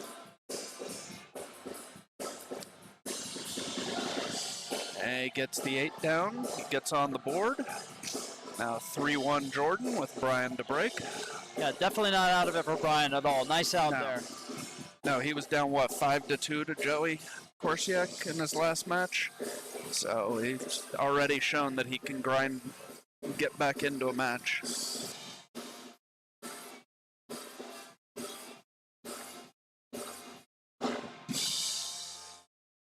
Yeah, Larry Steele, I don't know, none of us know him, but his, no surprises by the numbers. He's a 657 Fargo. So, I mean, he's playing the way he's supposed to play, I think, but it was just weird for all of us not to know somebody that plays that well. Agreed.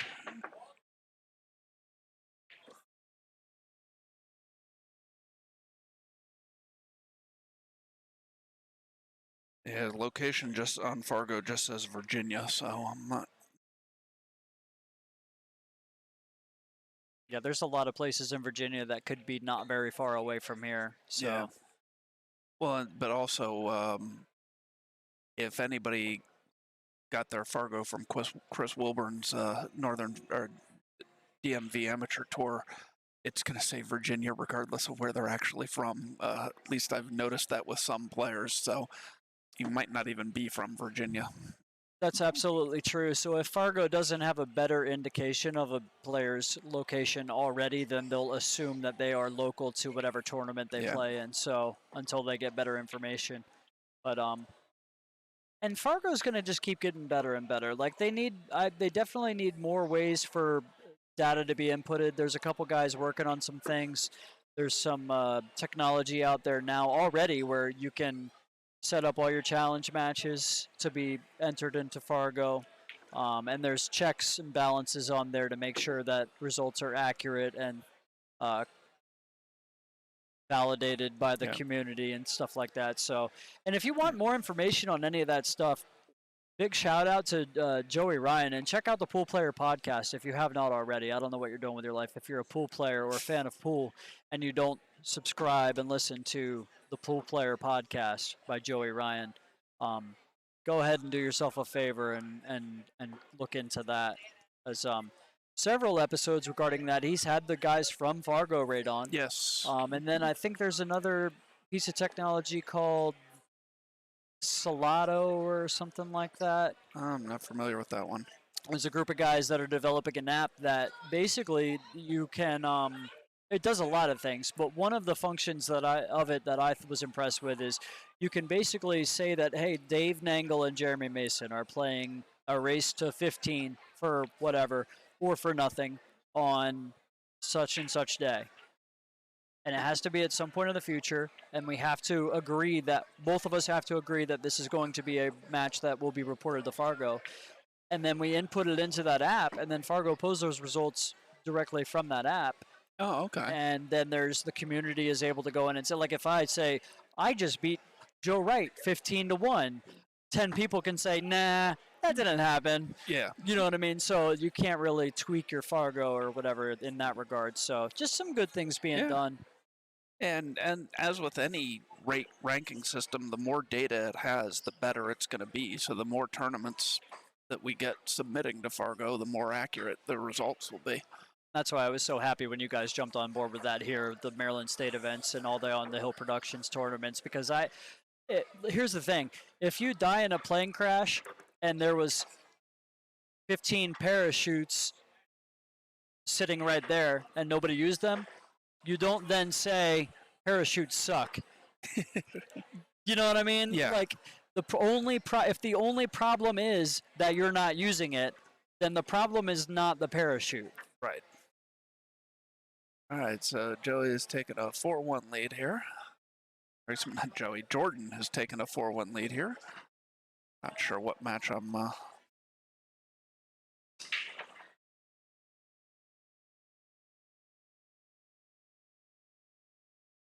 Yeah, Larry, Challenge is also a great tool, and I don't know, Challenge has an option to play a race when you go in to set up a tournament now. I don't know if you can set that up to where that reports immediately to Fargo. I'm assuming you probably could. You may have to contact Mike Page about that. Maybe at some point I'll contact Mike Page about that, because I'd like to report all my matchup results to Fargo. I think everybody should. If you can, you should. There's guys that say like it's bad for action and this and that, but I completely disagree. I think Joey Ryan makes the point that everybody in Arizona has a Fargo rate. And when you go there, everybody has an established rating. You know within 30 or 40 points how a guy plays, and it's more action because nobody's afraid of getting robbed. If you go anywhere and see that a guy is a 615 Fargo and has 500 or 600 games in the system, you can trust that within 25 to 30 points of that is accurate. Yeah. Larry's saying that you can report the matchups. You just set the tournament size to 2.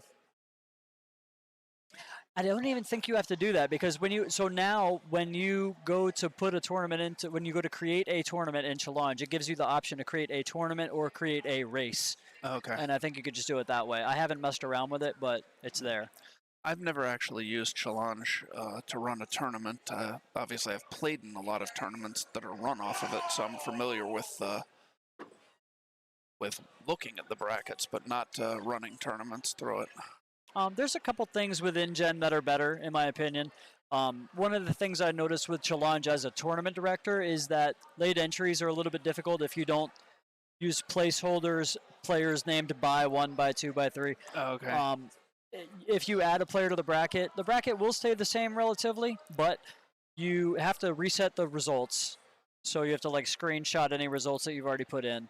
And then it puts the player where they want to. So what you can get into a position is, like, say for example, I have a 15-player tournament and another player shows up. I guess it would have to be a 14-player tournament. Yeah, because at 15, there's only one place to put them. So a 14-player tournament, and then the player shows up, and I have already started match, whatever that is, second round match between two players. Challenge sometimes tries to put that 15th player into the position that would have taken the bye away from the player that's already playing the next round. Yeah. Whereas in InGen, you add a late entry, and then it gives you the option to just drag it to any bye spot on the bracket, which is really nice. It highlights its recommended one, but it gives you the option of putting it in any one you want, yes. My biggest issue with Challenge is that it does not let you assign tables, to the best of my knowledge. That's another great thing with InGen. Yeah, and especially given that with most of my tournaments, not all my tables are in the same room, so I can't just look around and see what the empty table is. It is very helpful to have a tool that tells me what table people came off of when they are reporting their match. You're absolutely right about that. And even in a room where you can see all the tables, the way guys jump up and start hitting balls on an open table, it's still tough to look around and see what's open sometimes. So we've gone way down the rabbit hole of tournament director conversation here. If you want a good recommendation from me, just don't do it. Yeah. Oh, very nice shot there by Jordan. Tournament director Loy Bolliard stepped in to watch the hit there, so I had to change the camera angle so that we could actually see the shot. Oh, he missed another 8 ball. Overcuts the 8 ball. And pretty great roll for Jordan here. I think the only shot we have here is the 1, and you're coming straight over the 3 and on a reach. Yeah. Maybe the 3 still goes, but I don't think so. Let's see. Well, not with Brian standing there. Okay, there. I don't know. That's an awfully tough shot from that close to the 3 ball. If it's easier, I mean, you're still probably reaching and elevated, but you could thin the 1 and go behind the 7 if you absolutely don't love the shot. But the shot's a bit two ways too. Honestly, with the 3 ball and the 6 ball, where they are in front of that side, I'm not sure. I'm not just playing into the 7 and leaving the cue ball on the foot rail, and if he cuts it up table, he cuts it up table. I think I'm just playing the 1 because the 7's right there, and you don't, even if you get flat on the 7, the 6 and the 3 take you up for the 5, and they're not selling out a bank shot if you miss the 1. Yeah, that's true. I mean, well, you sell out potentially a double bank to the other side is Yeah. the only thing to guard against, you know. That's true.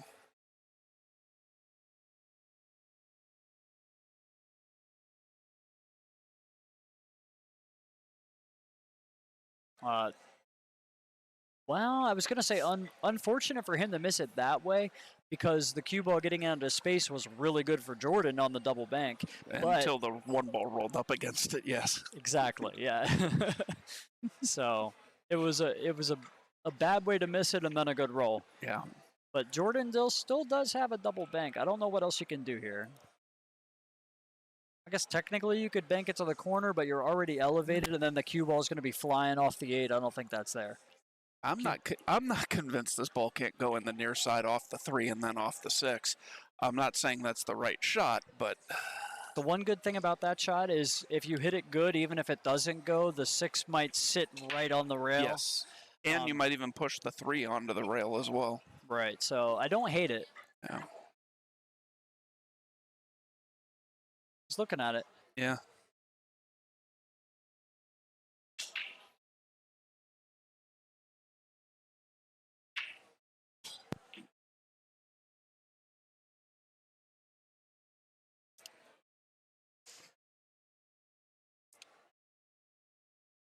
Did not see where he called the ball here, so I'm not sure. Yeah, I believe he was trying what I said. Yeah, no. It'd be unfortunate for him that.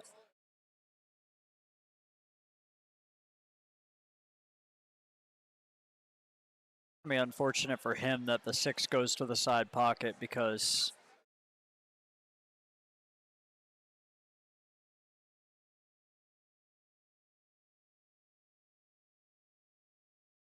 I haven't played in a tournament, I don't think ever, where the 8 ball has to go clean. Oh, is that what he asked? I didn't hear what he said. Yeah, no, I've never. That would have been a good question to ask on the last shot, right? Yeah. I mean, unless he just thought it went clean in between the 3 and the 6, but even if you think it goes, does he think he's Steve Fleming? Yeah, as I say, even if you think it goes, even if you think it goes clean between there, you got to find out what happens if it grazes one of the balls on the way through. Yeah, because you can't take that shot on then. Yeah. But yeah, again, no, I agree. I mean, other than playing straight 8 in a bar. Yeah, I've never seen anything where the 8 has to go clean. I think he's called it off the 3 and the 6. Yeah. Yeah. Good hit. A good hit. No more ducking here if you're Brian. You gotta. No, I was actually kind of surprised that Brian ducked on the previous shot. I would not have. It's funny. We just talked to Rack ago about how Brian's real aggressive and he played. Yeah. So interesting stuff there, but he's got a good look here. I will say, with the position of the 8 now, the 3 becomes a ball that you have to pay attention to. It still can easily go to the corner, but you just have to be shooting it from a good spot. He may be able to do it right now. I'm not sure I don't take the 3 right now. And he either has the angle where he has to roll forward or he can pull it back. One or the other is there. Yeah. Yep. Now he's got a long reach. He's going to shoot this left-handed. I put a big stroke on with it left-handed too. He's done that before. Yes. I'm just gonna go out there on a limb and tell you guys that that's not what it looks like when I play a ball left-handed. No. But of course, Brian, kind of an old school player, and I'm sure he was very proficient playing pool a long time before extensions were a thing. Yes. So you kind of have to learn the old left-handed shot at some point. Especially if you played in some of the rooms I've played in where bridges are hard to find. Yeah, or like that, or the end of the bridge sticks out about 2 inches past the rake. Right, yeah, so you can't put it up near the ball.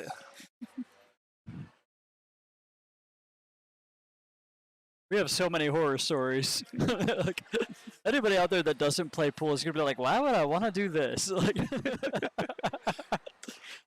the answer is, I don't know. I got nothing.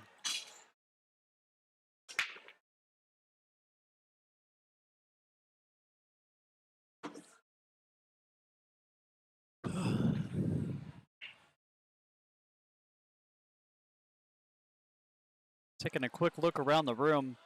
Got Steve Fleming still locked in with Rick Miller. And Tuan Chow is playing Russell O'Baker. Those are the other two matches going on at the moment. The Fleming-Miller match is a 9th, 12th place match, and the Chow-O'Baker is a 7th, 8th place match. Yeah, so a little bit behind on that side of the bracket. The winner of Steve versus Rick will take on Joey Korziak, and winner of that match would take on Brandon Schuff. Loser of this match will play winner of Tuan versus Russell. Yeah, so. And that's it. What do we got? 9 players left, yeah? Yep. Yeah. And of course, Dylan Spoor sitting in the hot seat match awaiting his opponent, the winner of this match. Yes.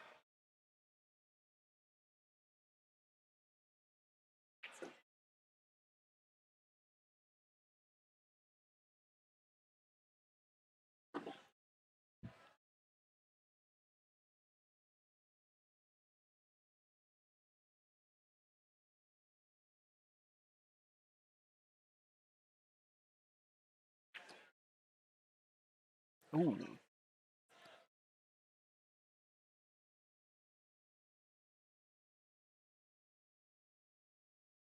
All right, so what do we got? Solids here for Jordan. Yes. 4 passes, the 13. Only real problem here is the 1. Yep. And then, of course, the 8 doesn't have both lower corner pockets, which is something you always have to pay attention to. How do you attack this 1 ball, Dave? I have no idea, to be honest with you. Because, I mean, you can't get below it and shoot it up table either because of the 13. I think if I had another ball near the side pocket, I like getting an angle to play the 5 and going 1 rail like into the 1. But you're hitting it to a bad spot too. You can't just crash into it. You need the side pocket for the 1 because if it goes farther down table, it still doesn't have a pocket. So he's got that angle now. And I guess you do have a little bit of insurance with the 4 ball. Yeah. If you don't get doubled up on the 1. That's going to hit it. He double kissed it though and left it on the rail. Yeah, and that's going to be his last barrel when it comes to the breakout, but it does bank much easier from this position. Yeah. But again, you don't want it to be your last ball with the bank because the 8 only has the lower right if you're going from the 1 to the 8. Yeah. I mean, unless you can get underneath it and shoot it in the side, but that's not something I'd be wanting to try and do from the bank. I'm kind of thinking about playing the 1 in the corner right now, cross corner, because you don't get another, yeah, I think that's what he's playing. He's looking at it. It's the shot where if you make it right now, you win the rack. Because you're going to get from the 4 to the 2 to the 8. You just got to get this 1 down. And the thing is, sometimes people think about this differently, but I'm like, you have to make all these balls now to win this rack. Yeah. And if this is the best you look you're going to get at the 1, I take it right now. I absolutely agree. Just a short. Kind of well short, too. Yes. It's funny. I know on kicking, I notice how much longer the gold crowns play than the diamond 9-foot that I'm used to. But on the bank shots, I think I overplay that and overcompensate for it and miss a lot short because I'm expecting them to bank much longer also, and I don't think they do. I think they bank a little bit longer. They do bank longer, but maybe not as much as you see on the kicks. I would agree with that. And he also shortened that up a lot by kind of drawing out of it the way that he did. You missed the bank the way you want to miss it if you're playing rotation, though, so you leave the ball in the middle of the short rail for the other guy to shoot at. But obviously, an 8-ball, that's not. Doesn't help. Yeah.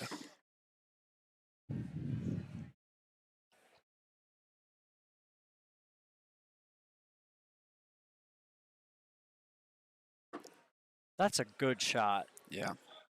You know what? That looks like it's so simple and easy, but there's so many ways to overhit that ball or hit the 4 trying not to overhit that ball or let go of it a little bit. And just showed a lot of knowledge with the cue ball on that shot, the way he hit it and the way he executed it. Well, and then the same guy.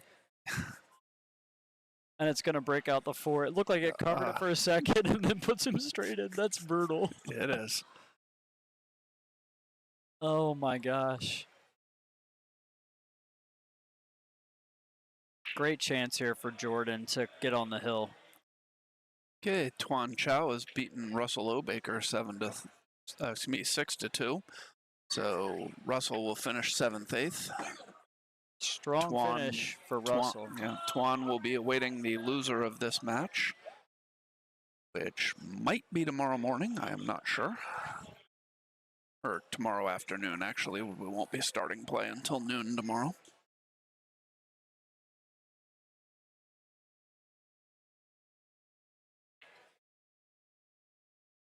He missed it. And the 14 is hanging.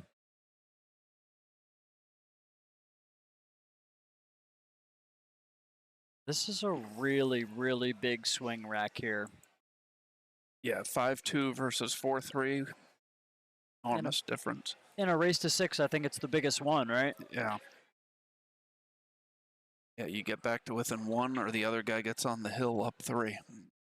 Got to win 4 in a row from there. It's a huge, huge game here. And Jordan knows that in his chair. Although Brian did come back from 5-2 down against Joey Korsiak, I don't think that's something you want to keep trying to do over and over again. You don't play it that way on purpose. No. And he missed another 8-ball. Both these guys have missed 2 8-balls in this match. Yes. A little bit short coming from the 14 to the 8 there, but still a shot he's supposed to make. Agreed.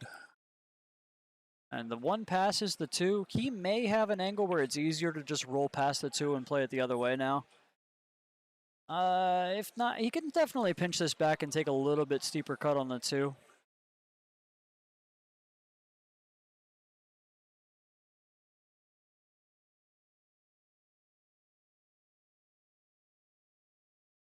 He's really taking his time now. You know, it's one of those things where you realize how big of a spot it was right after you make the mistake. And now he hits that second chance, and he's not going to let it get away again. And this is why he took his time. He knew as good as he could hit that 1 would give him this shot right here. If he hit it any worse, it was going to get tougher and tougher. Yeah. Oh, my gosh. Uh-oh. Oh, wow. So Wow. Brian pulls to within 4-3. I believe it is Jordan to break. If I'm Jordan, I'm taking a bathroom break right now before this break. I agree. This is a perfect time for it. You need to reset. It's tough to do it at the table. He's letting a little bit of his frustration out. Deep breath, kind of rolled the 8-ball around a little bit on the table. And kind of not being disrespectful to the equipment at all, but kind of like giving a little bit of tap to the balls as he sets them in the rack. Nothing unsportsmanlike or whatever, just letting a little bit of that frustration flow out so he can have most of it gone by the time he breaks these balls. I like to see that from somebody, not showing the other guy up, not being disrespectful to the equipment or anything, being a showboat or anything like that, a whiny baby. All he's doing is letting some of that negative energy release out of his body a little bit. It shows me that he knows himself well, and he carries himself well. Very impressive stuff. So I'm a fan. I've never met this gentleman before today. We played a good match. He kicked my butt, and perfect gentleman at the table. So I'm loving seeing him do well here. Oh, thought he was going to come up dry, but the 9-ball kicks the 7-ball into the corner pocket.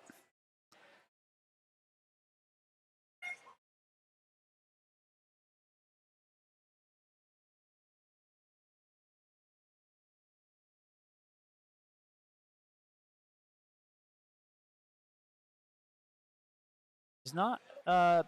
He may be forced to play this 9 ball. I don't know if the 4 passes the 3. That's the question. It looks like it might go.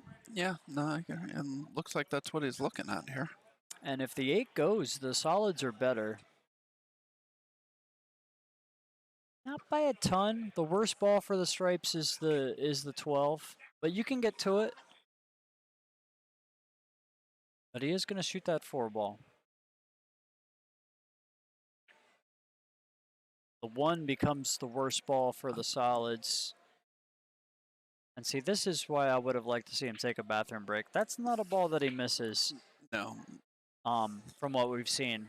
And you can see there's just a little bit of frustration still. A little bit of negativity in the body language. So, something to pay attention. It's something I've been paying attention to a lot more. And I call it a lot better from the sideline than I do in my own matches, which is something I'm trying to work on. But recognize that spot where that tactical timeout can really, really work for you in a match.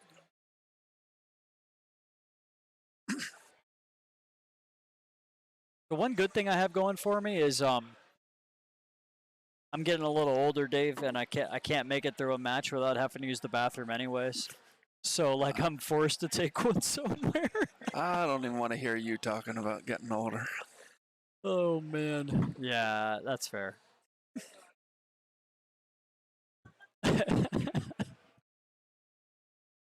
Oh.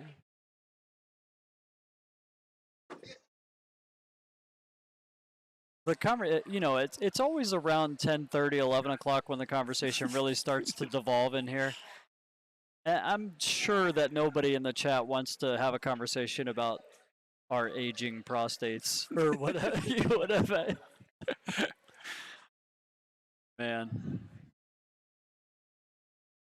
Where's Kyle Dilly when you need him? He hasn't been with us all day, man. I'm a little disappointed. I'm gonna share the stream and I'm gonna tag Kyle on Facebook and say, we need you in the chat.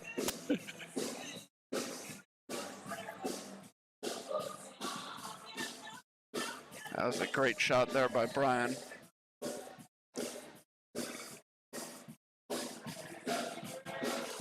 Just has to figure out what he's going to do with this 12 here. It looks like he's going to try and get behind the 8 and the 12 to shoot the 12 on the side.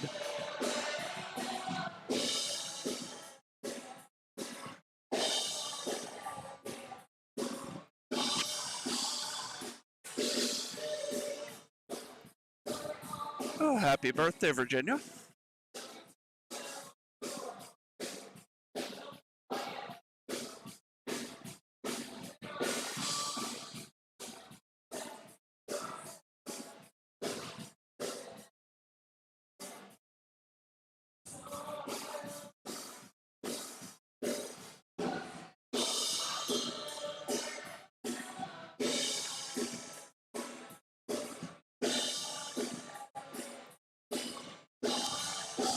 We did get a little bit of break from the music there. Yes, but unfortunately they're back.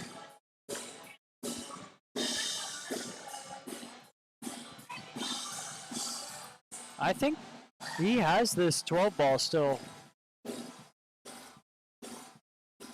I think he could shoot the 12 to the corner right now. Oh, to the corner? Yeah. Well, it goes to the side. I just don't like it. Yeah, no, I'm not sure. I'm not sure he can go to the corner with it. I don't know that he can get the hit around the 8 ball there. I think it goes. I just think you're kind of sending the 8 over into the 3 and the 4 area. So, but you really got to get into this 15. Like, I don't know if you can draw this back good enough. You really got to put a great stroke on this to pull it back into the 12. Oh yeah, no, I agree. He's looking at the corner. You just looked at it. Yeah.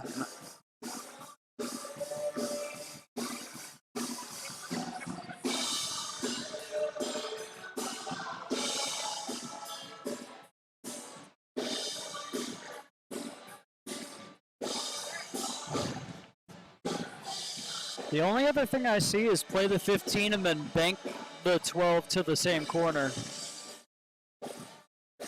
Yeah. If if you shoot it to the side, you gotta hit it great and hold it near the 6 and take the long cut on the 15. Kind of use the 6 as a stopper, ideally. I think off the long rail into the 6.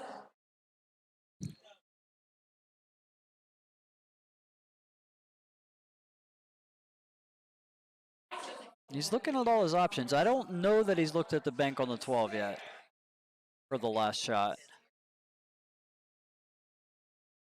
And I kind of like it. I think it might be the best option because you're going to make him work if it hangs too.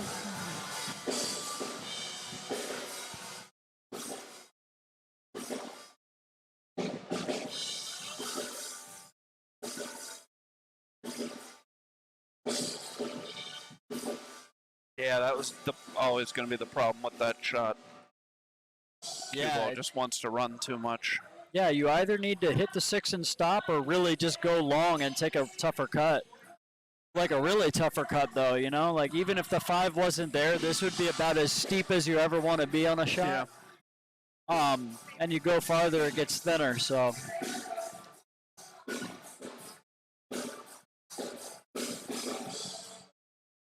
Now he's going to play the 2-rail kick around the 4. No, it looks like he's going between the...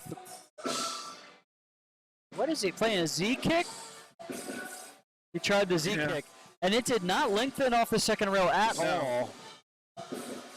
Maybe just a little firm on that one, I guess, because he looked like he was expecting it to lengthen. I expect that one to lengthen out most of the time, but if the cue ball hasn't given up that sliding before it gets to that second rail, it's going to come short again. Yeah. Like it did there, so... Very tough shots to judge. That's why when you see someone execute one, it's such a great shot. Because there's so many variables in it.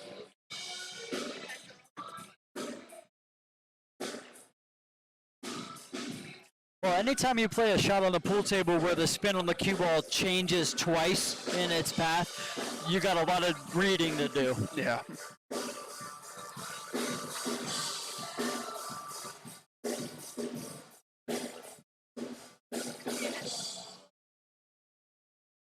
All right, another chance here for Jordan to get to the hill.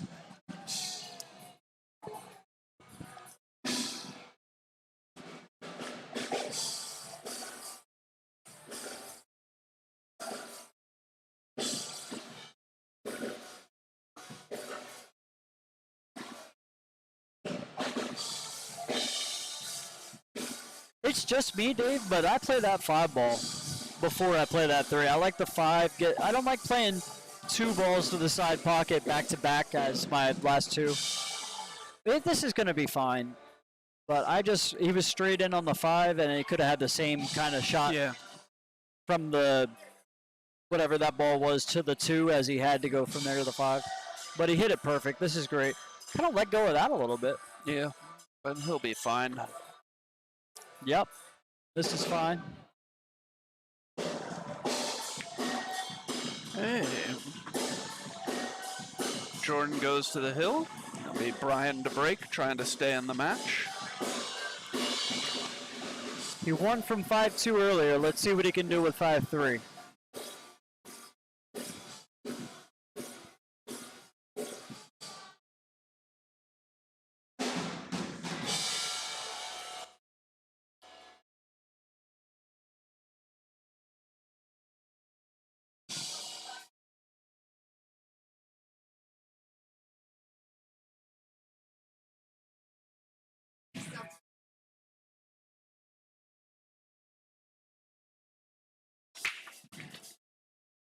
Wow, you could see that coming as soon as he hit it. Just straight cross side, everything cleared, and it went right in. And a great chance for Jordan to close the match out with ball in hand anywhere on the table after the break. Yes.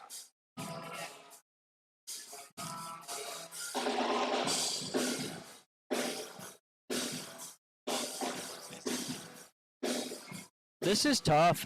I think you have to start with the 13 down table and go to the 15. Because you can't take solids, I don't think, because of the 8 ball and the 12. Yeah. And you still got work to do after you get those 3 balls down, you know? let me see. Is there any way to open this up with a combo? I don't. No, not really. I mean,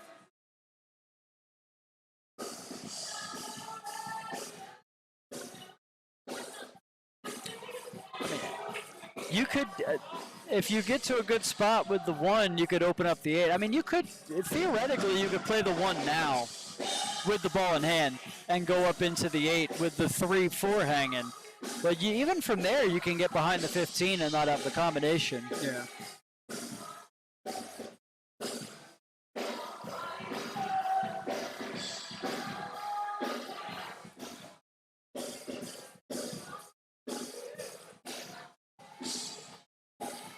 Okay, so that's even better. He's playing the same pattern that I called, but he also took care of the other problem in the middle of the table first. Now he's got a little bit of a cut on the 13, but still not a difficult shot. You're just pinching this with some low outside, coming straight back. You hit it good. You did.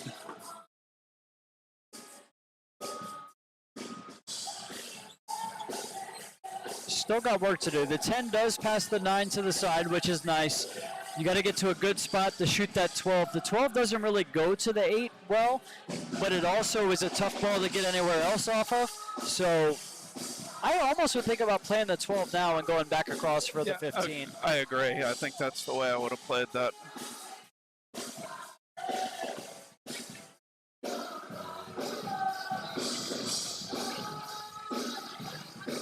He still has the 12 from where he's at, and I think he can go straight across now for the 10 in the left-hand side pocket.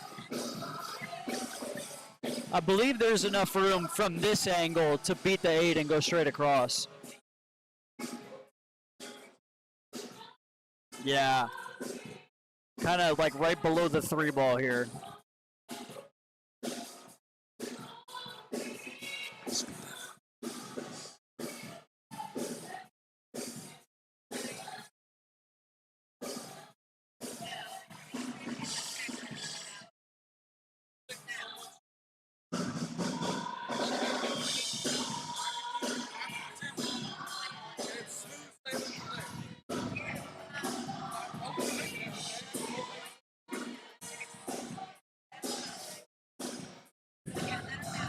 Still a lot of work to do here for Brian. And that almost got really bad. Yeah, it did, but all's well that ends well. Man, what do you do here?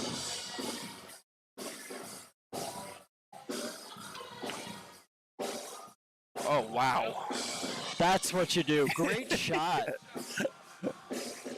He had to get into that cue ball really nice Yes. on that shot. Yeah, that. Wow, what a shot by Brian there. Yeah. And actually got a little bit sloppy on the next one, but he's going to be okay. The 1 to the 7 is fine. Oh, he'd still played the 7. I actually don't like that very much. I agree. I think the 1 was the better play. He's okay. He'll just go 2 rails and play the same pocket. Oh my gosh. And see, that's why you play the other one, because the thing is, like, if 2 shots are of equal difficulty, but 1 wins the rack for me, that's the one I'm going to play. Yeah. I don't want to play a medium difficulty shot to lead to another medium difficulty shot if I can play 1 medium difficulty shot and then have a duck, duck, goose. Right. Absolutely.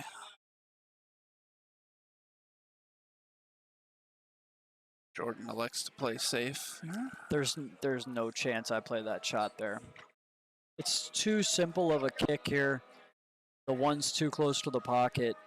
I don't know what else he had. I didn't really get a great look at the table, but this is a ball that goes in a lot. What is he doing? Why isn't he 1 rail kicking at the 1? I have no idea. Why would he not 1 rail kick at the 1? Or, I mean, possibly catching it rail first off the... It's there. It was there.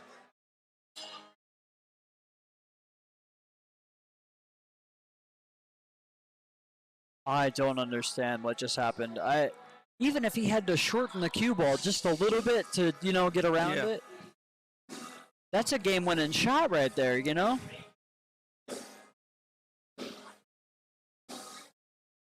I wonder if the frustration of the last shot caused him to not really look at everything on that shot. And he played it a little bit quicker than he should have,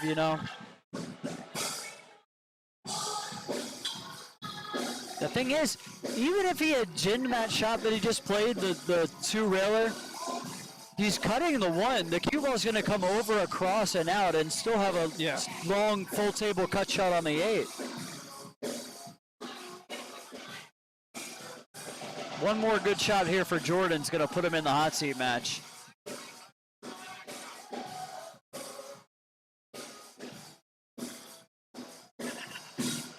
Ooh. That's not how he wanted to hit that. All right, Steve Fleming has defeated Rick Miller 6-2. We'll put Rick into 9th, 12th, and Steve will move on to face Joey Korsiak.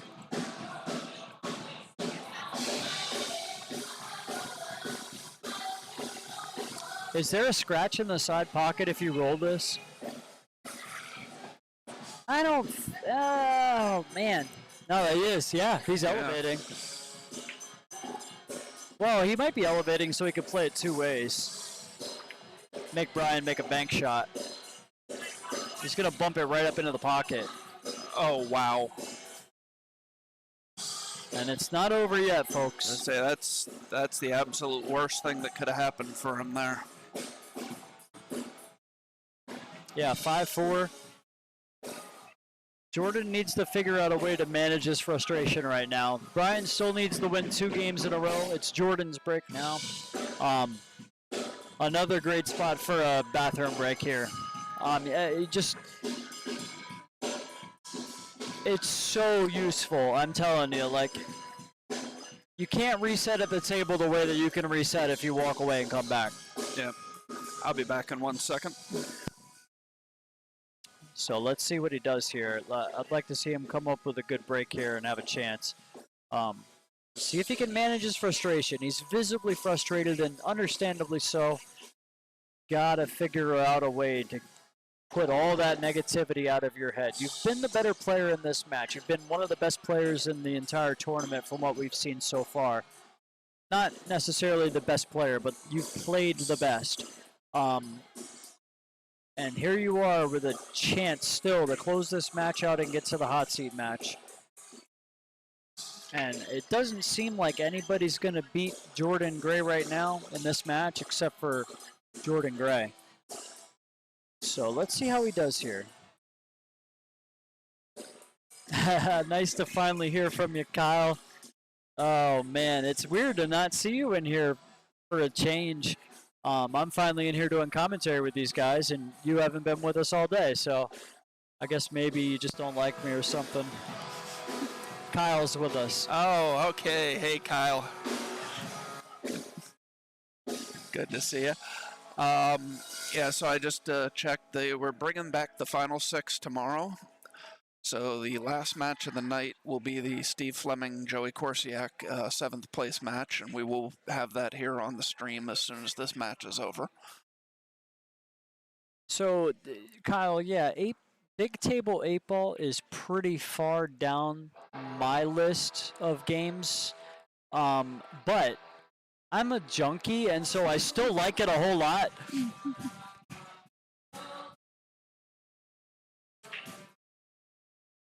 Yeah, I agree with that 100%, Kyle. I think, although I will say we've had a lot of clusters here today. The tables haven't broken great, and so we've had some big table, bar table patterns, for sure.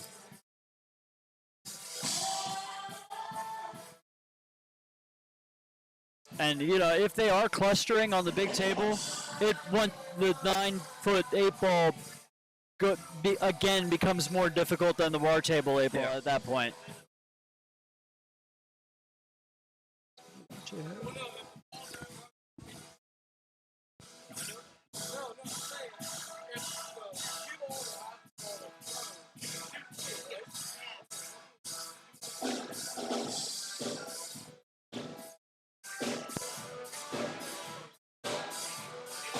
Kyle, while you're at it, you might as well give us all the entire rundown of your favorite to least favorite games. Jordan was just checking with Dave there to make sure that on a frozen ball he can play through the object ball here. Dave, was that ball frozen or? Yes, they are frozen.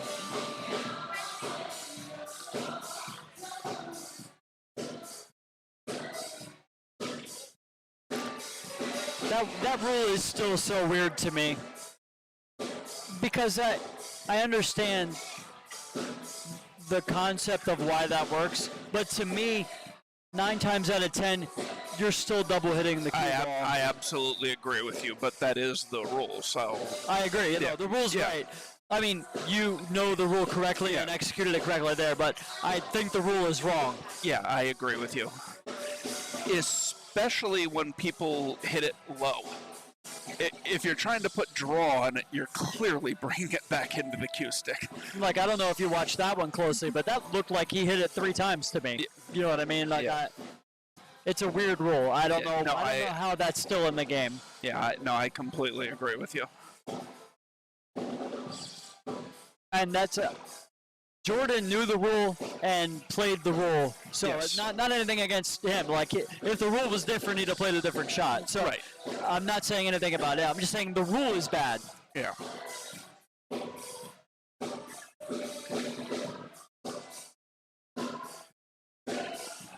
Yeah, Kyle says it just looks bad. Like,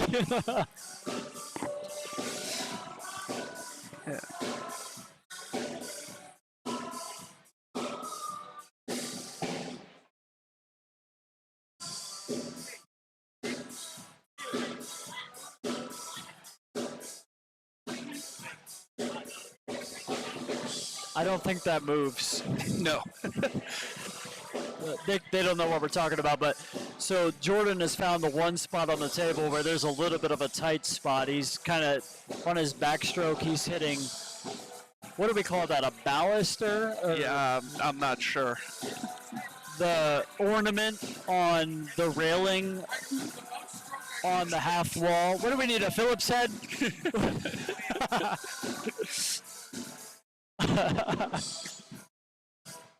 It's so pretty, though. You know? I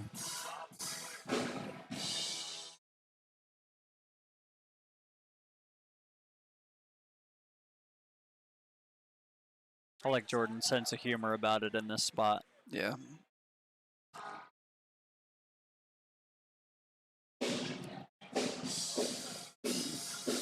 Overcuts the 3 for the side. Did he get the 9 here? Did he hook him on the 9? He did. He did, yeah. Oh my gosh. Wow. Brian cannot see any ball.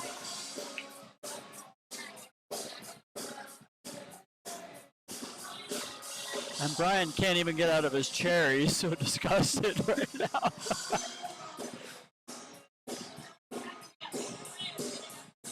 There he goes. He's in the arena now. I glanced over at Brian, and he was just in his chair, shaking his head. Can't believe it.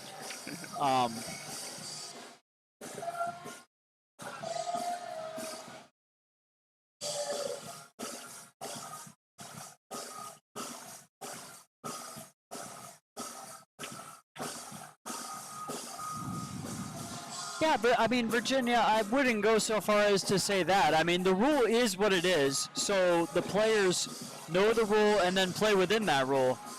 So I don't think we can call it a cheater's move per se. I mean, if the balls are frozen, the rule says you can shoot through it. So it's not the player's fault. I just think that that's something that the rule needs to be changed.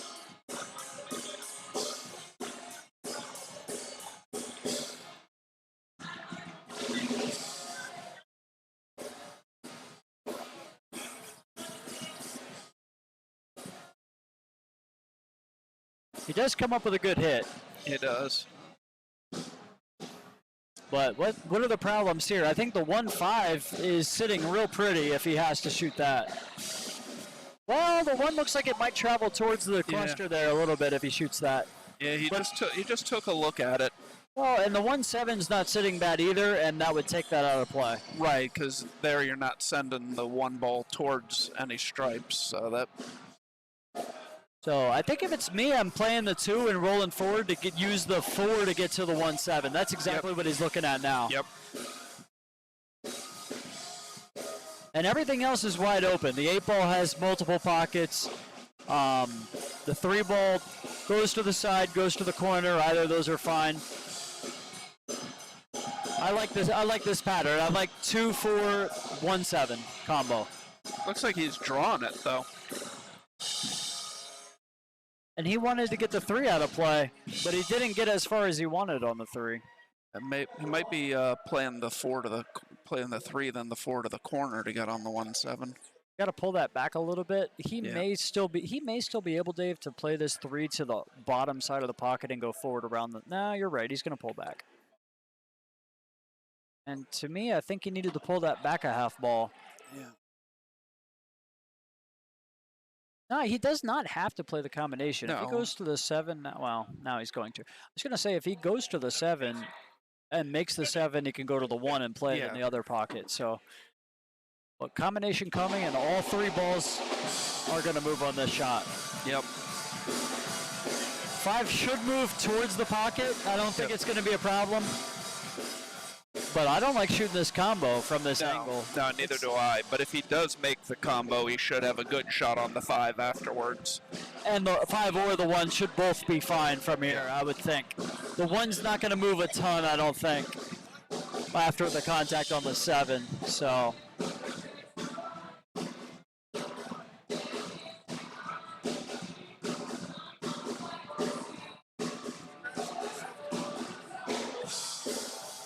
He's not thinking about playing safe here, is he?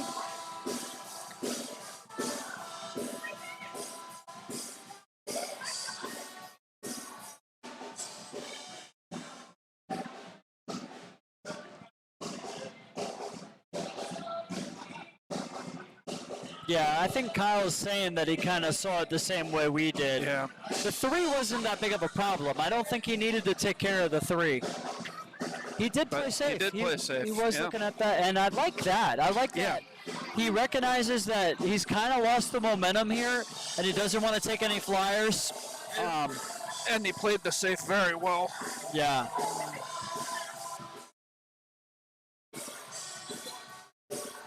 And early enough that he's not in any way at a disadvantage on ball count here. Like, Brian's going to have to hit a really good shot here to hook him. Yeah.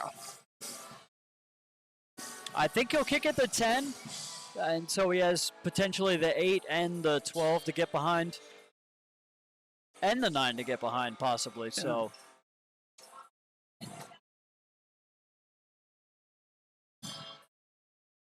Oh, he hits the 12. I didn't know that was going to spin back up that way. I thought for a second it was going to leak down table and get maybe behind them balls. Yeah. But this is not bad. I mean, he can't see the 1, can he? I think he can. No, I don't think he can. I'm looking right down the line. He can't see the 1, yeah. Yeah, that other camera angle's so deceiving. He's actually almost full ball hooked on the 8 here. Because I'm literally looking between the monitors right down the shot line, and it's not good. So, is he going to play safe again? Or cut? He's going into the 5, but I can't tell if he's aiming to cut it or aiming to play safe. I think he knew that he was going to get that close to the pocket, and rather than try a tic-tac safe that he had to hit perfect, he'd rather just make it a really difficult run out for Brian. Yeah. And if he had made that, he's got a good shot on the 1. Absolutely, yeah. He was out if he made it. So I love the shot selection there. I think Brian's going to try to pocket this 5. Yep. And he hit it good.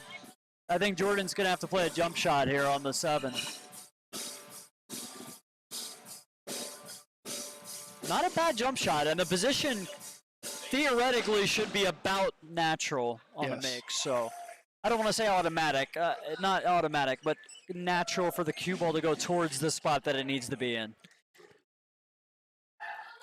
But there are bad things that can happen. You can get behind the 9, you can scratch in the side off the 9 potentially, but if he makes this ball, you kind of expect him to get a look at the 1. Yes, I agree. And go to the other angle since he'll be in our way.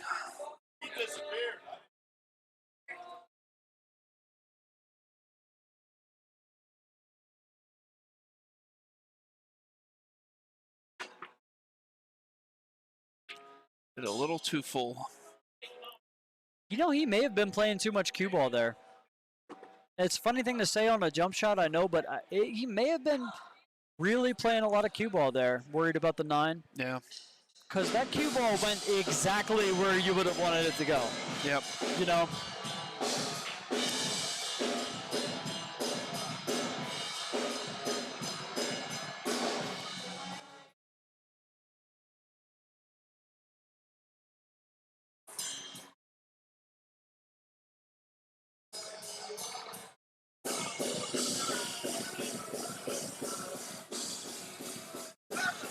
Wow, so here we go, Brian, with another chance for a comeback.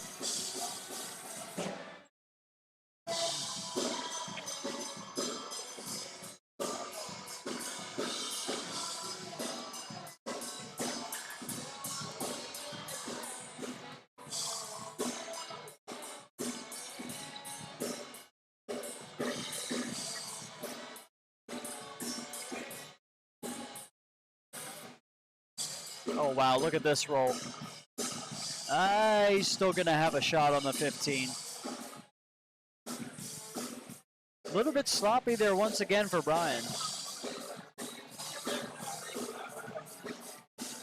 But he can see the 15, and he can go down from the 15 to the 12, so...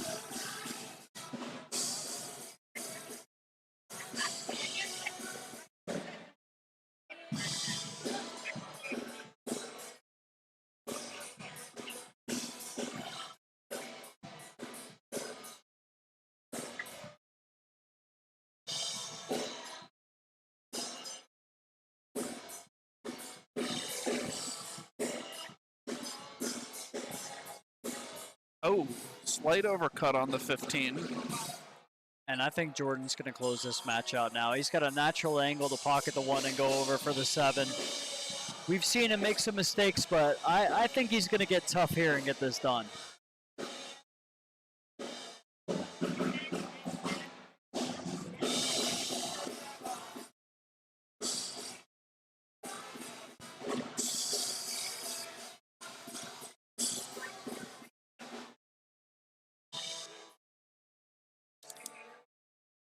Oh. You jinxed him. I'm not taking responsibility for that one. I think the body language tells me that Jordan has not done a great job these last couple racks of managing his frustration. No, I definitely agree with you. I think if he had been a little bit better with that, he gets that ball down. That was a little loose by Brian there running into the 7 ball.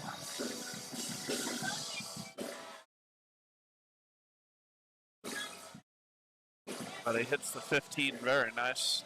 Oh, too hard. No. Too hard to the point that it was almost good. I don't think he meant to come across that ball, but... Missed that one too. Oh. And like, this is why I say sometimes it's your day, because never get a second chance here. Ever. Yeah. Ever. Unless it's just your day. Yeah. And that doesn't take away from how well Jordan has played, but man, when you make that mistake, you don't get back to the table. It just doesn't happen. Now, that being said, he's got to come with another good shot here.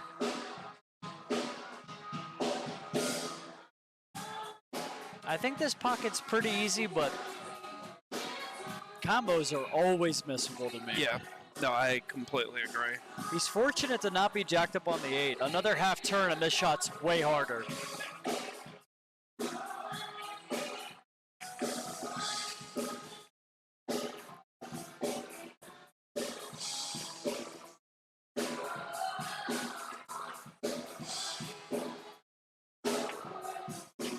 I hate to beat a dead horse, but I really think that if Jordan had taken a bathroom break at 4-3, this match would be over already.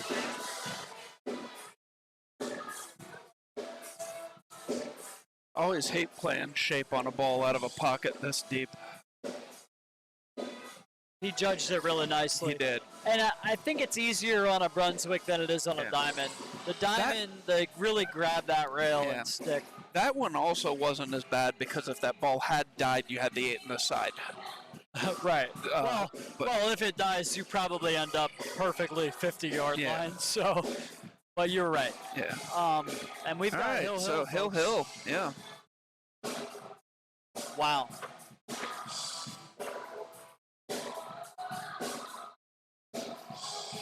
And that miss on that combo is not a terrible miss, but the one before that, the Jordan that we've seen all day makes that ball every time. Yeah. So let's see what Brian can do. This is the second comeback we've seen from Brian here on the TV table today. Trailed 5-2 against Joey Korziak earlier and was able to come back and get the Hill victory. Let's see if he can do it again. He trailed here 5-3.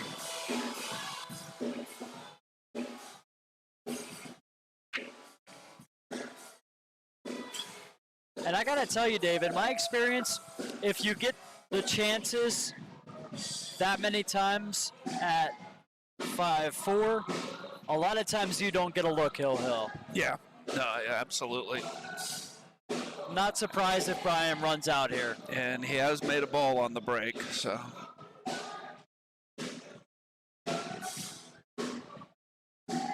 It just seems like the pool gods only let you get away with so much, you know?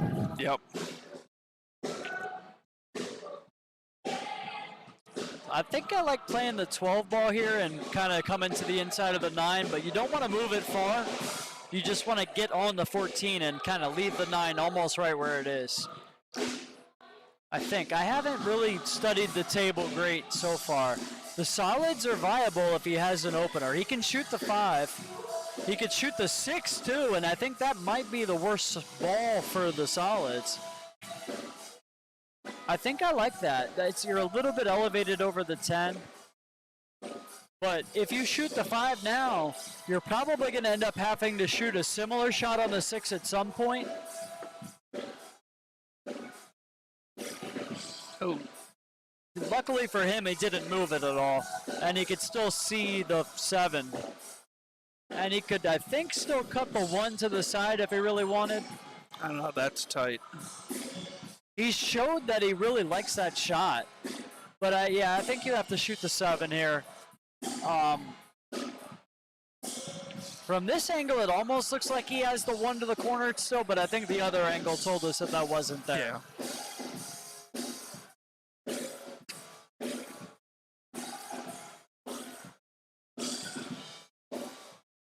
Yeah, I just think if you shoot that 6 ball and make it, you win the rack. He's really looking at that 1 in the corner. It must be really tight. Yeah.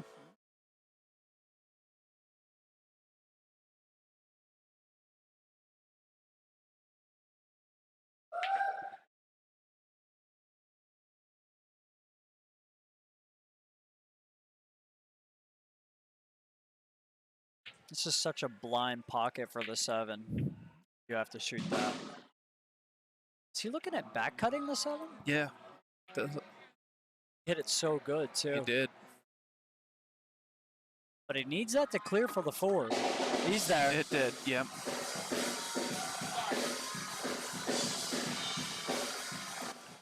I still got to figure out how he wants to get around on the 6. Oh, he missed the 4.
Yeah, I just had somebody in my inbox, so I'll mention it one more time. The reason it sounds like we're screaming is because there's a band blaring in the background. It was all anybody could hear on the stream. So we had to turn the gain way up on our mics, turn the overall volume way down on the stream, and put a noise gate filter in OBS to try to cut out some of that music. The good thing is now you can hear us, but the bad thing is you can really hear us. But it's kind of the best we can do for the environment we're in at the moment. So. Yeah.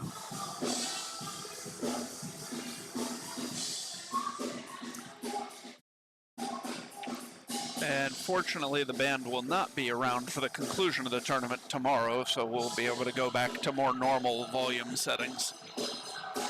And I'm sure, fortunate in some people's opinions, I won't be back either. So. No, that is definitely unfortunate.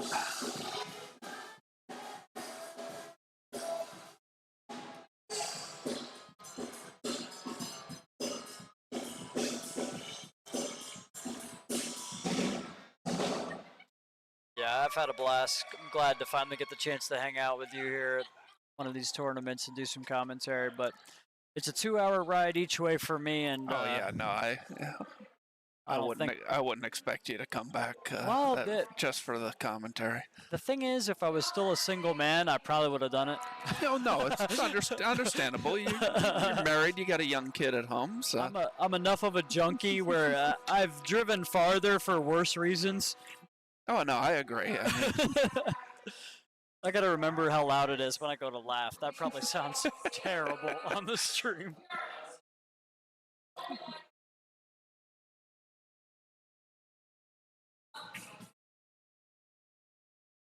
So what do we got? We got to pay attention here. This is Hill. What do we got going on with Brian here? He's shooting low balls. So he can still cut this 4-ball with some check side, I think. He just called a bank. And he does tend to bank some balls, but I just almost never bank a ball if it cuts. Oh, no, I agree. And he was right on that 6-ball if he had gotten that to go down. So, one more chance for Jordan. I mean, you expect him to make it happen one of these times, you know? We've seen that he has the game, but can he just get his head right?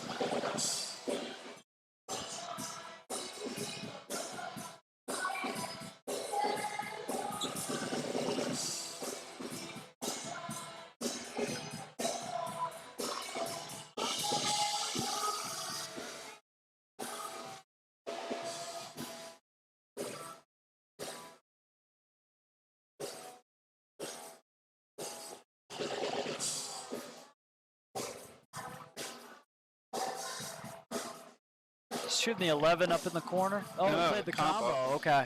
Played that nice. And this is a great angle to play this 12 and bump that 9 out towards the lower left-hand pocket. You do have to hit it good. If you're playing that, that's your next shot. So you have to hit it good. Yeah. But I don't think it's hard to control.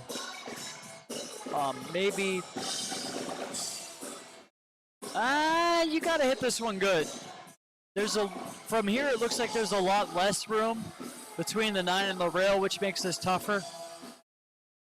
But that also tells me that he has a chance to come up with a shot on the 15 or the 11.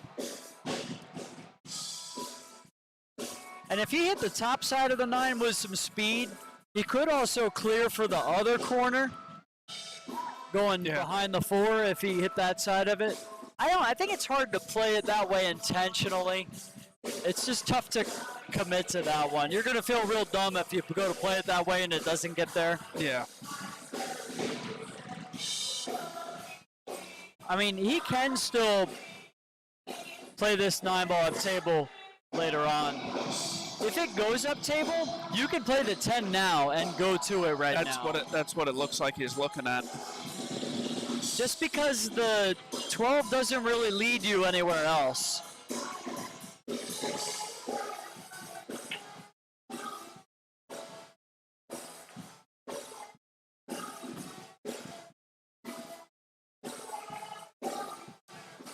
mean, a little bit steeper than you would want, but he doesn't have to do anything with the cue ball. It's natural to just go straight across and then have the 12 next. Still, it looks so bad when you go down to shoot this ball. It looks like the 12 is huge. You can't kind of see past it. But he has a full pocket here. And he can rub it off the rail, too. So it's really a big pocket from this angle if you don't crush it.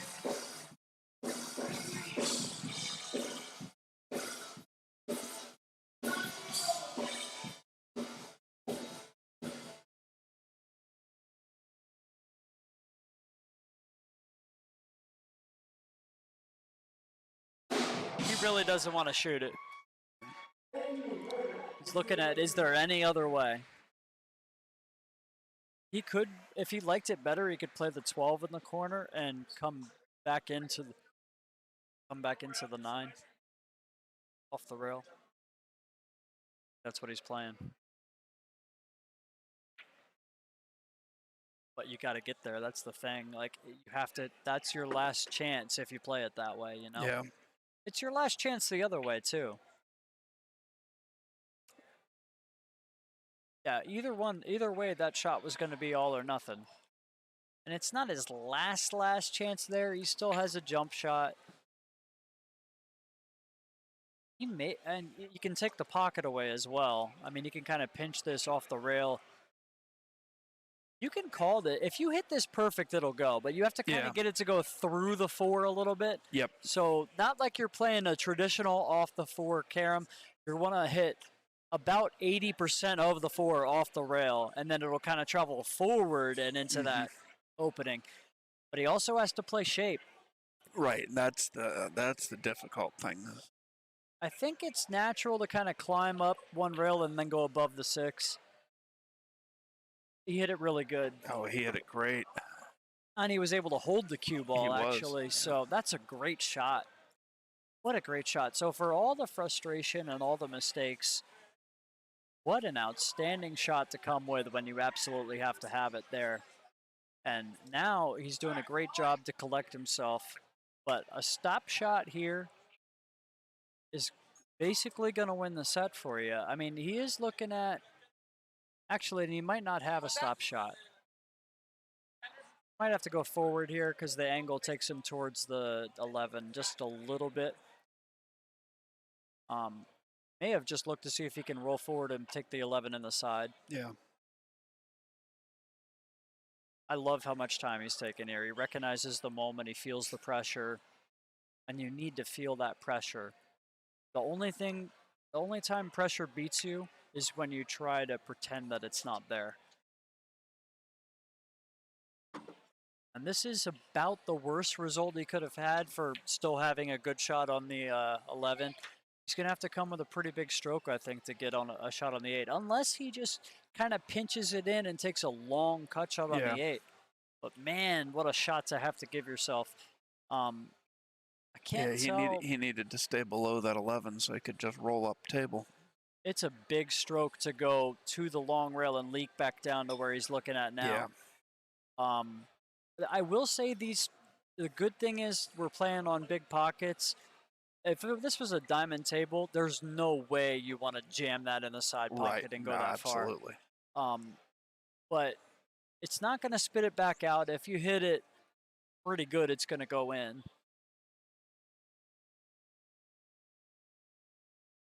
He's got the stroke for it as well, we should point out. This is not a huge stroke for him.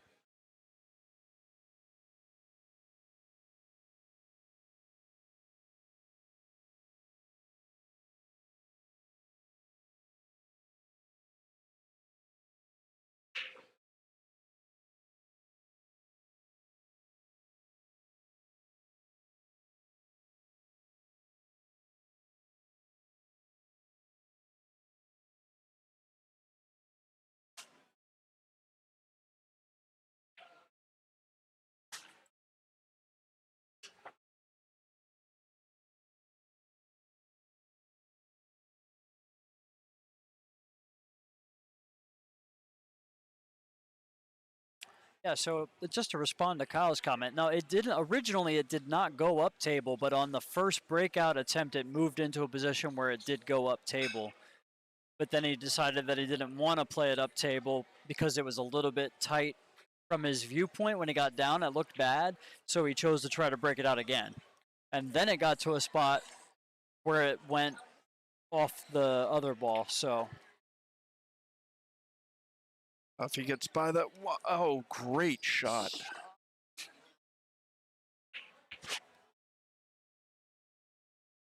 He hit that really well.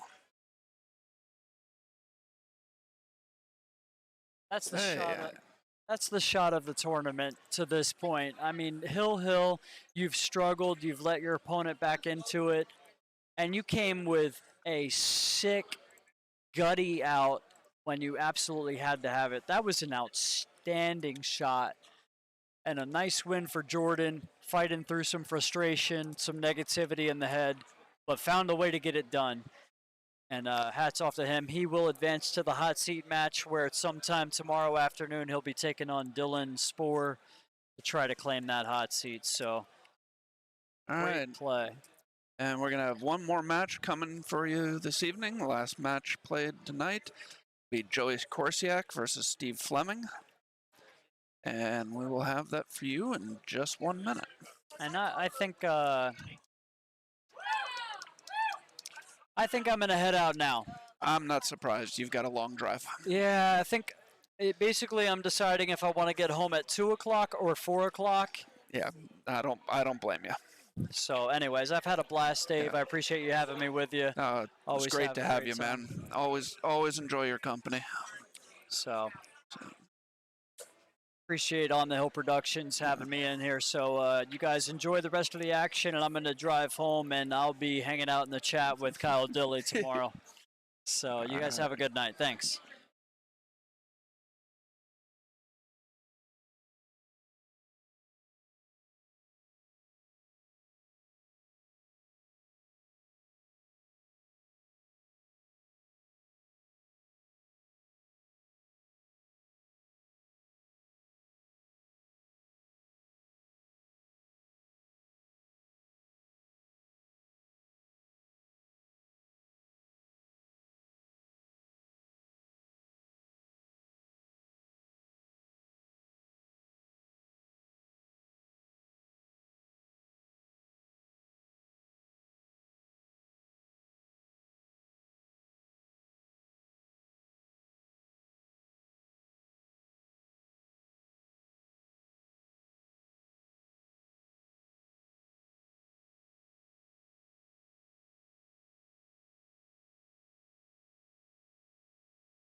All right, I'm back. We got Joey braking, so he's come up dry on the brake.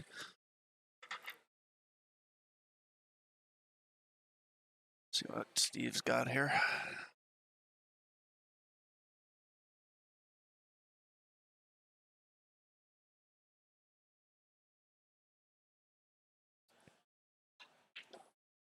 Low balls and free ball is probably the biggest trouble ball here. Go in the upper right corner from this view, but getting on it to shoot it there is not easy. Go in the top side as well.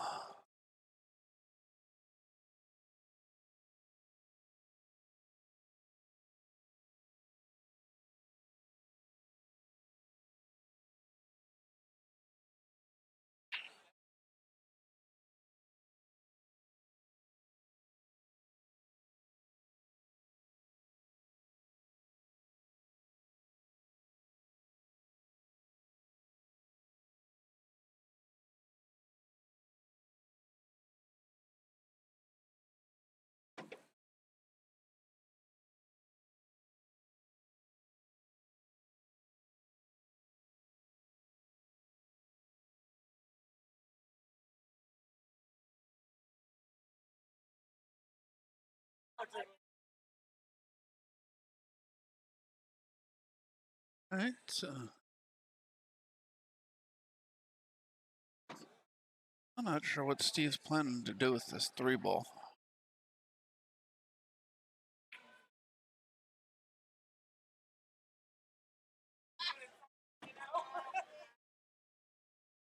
So he's going to try and get over on the two and then drop in below the three to shoot it in the side.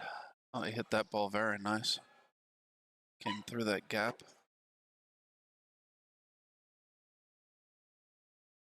Probably wanted a little bit more angle than this, though. He's got to, he follows in here, he's got to worry about getting behind the 10.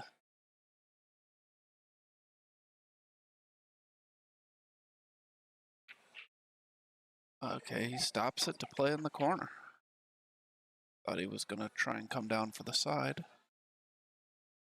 Good shot. All he's have to do is roll forward here, and he should have the 8 in the bottom right corner.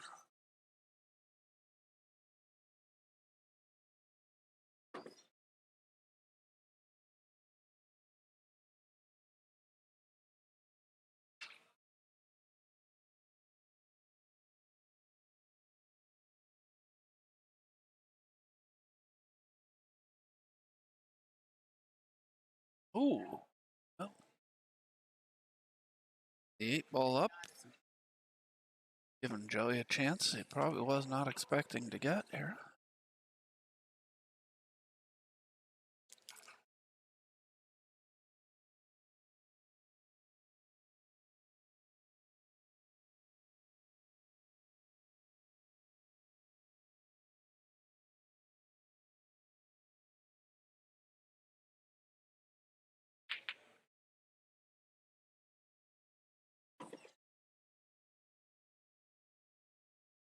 Joey's definitely got some work to do here, though, with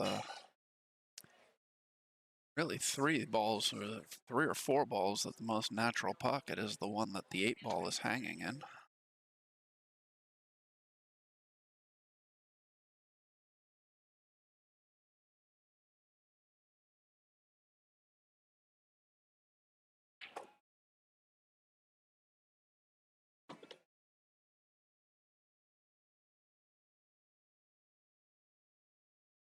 And so he's going to be able to the 9 ball out here.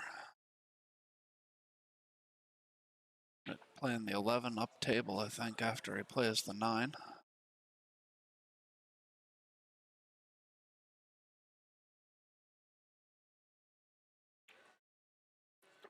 I think he was trying to run into the 13, not the 9, just from, or not the 11, from the way he reacted there.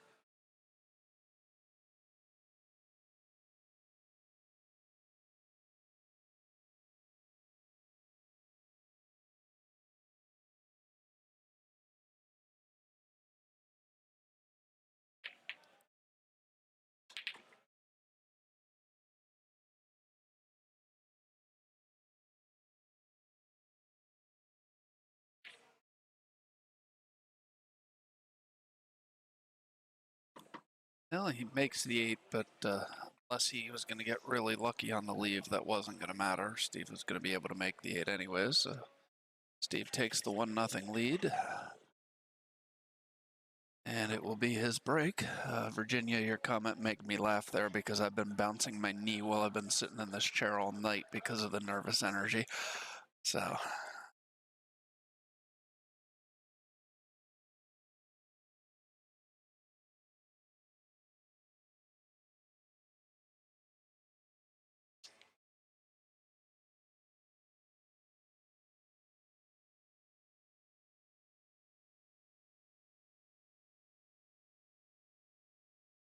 And once again, I'd like to thank everybody that has watched the stream with us today.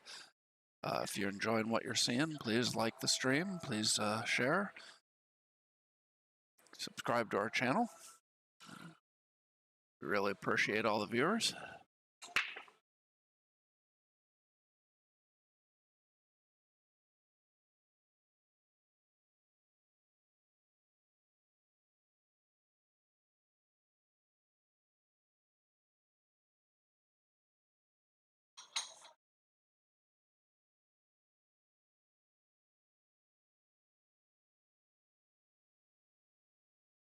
Yes, Steve has come up dry on the break.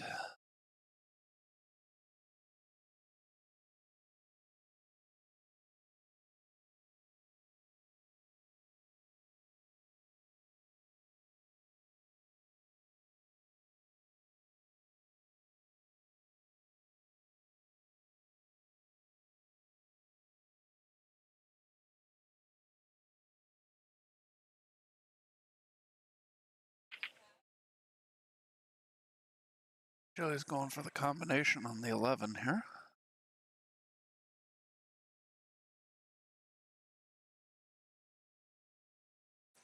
Paddles it.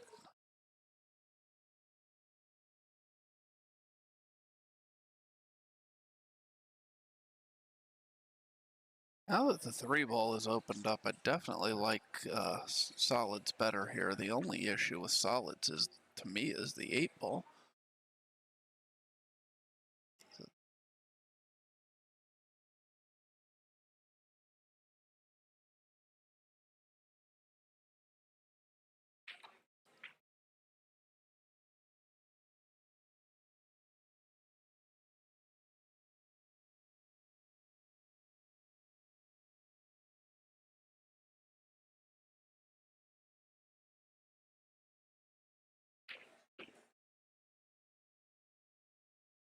I think I heard him call the 1. Yeah, he's coming over to look at the 7. He did call the 1 ball there, so Steve will have the low balls.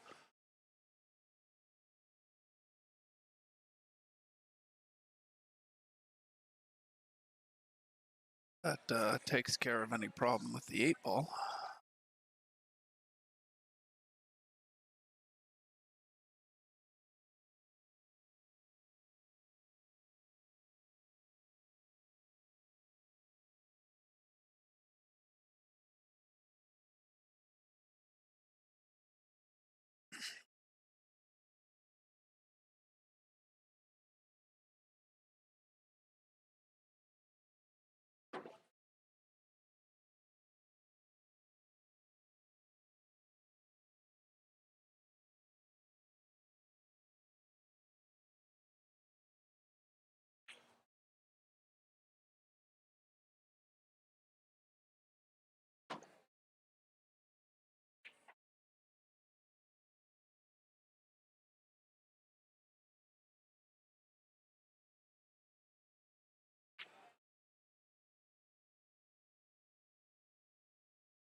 Shot there by Steve.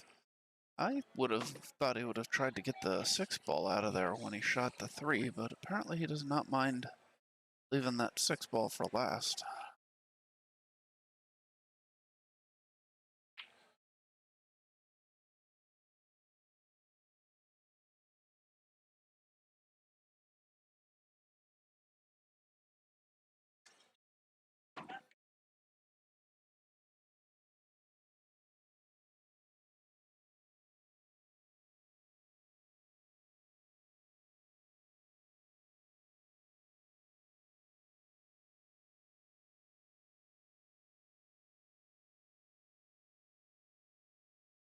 Wow, that was a nice shot. I did not realize he could get through there like that.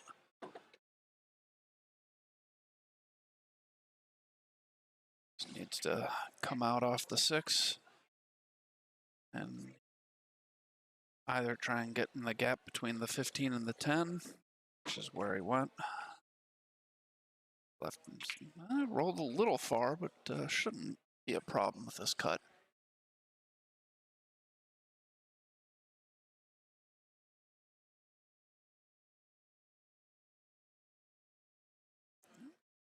Steve knocks down the 8-ball, takes the 2-0 lead, and Joey will have the break, trying to get on the board here.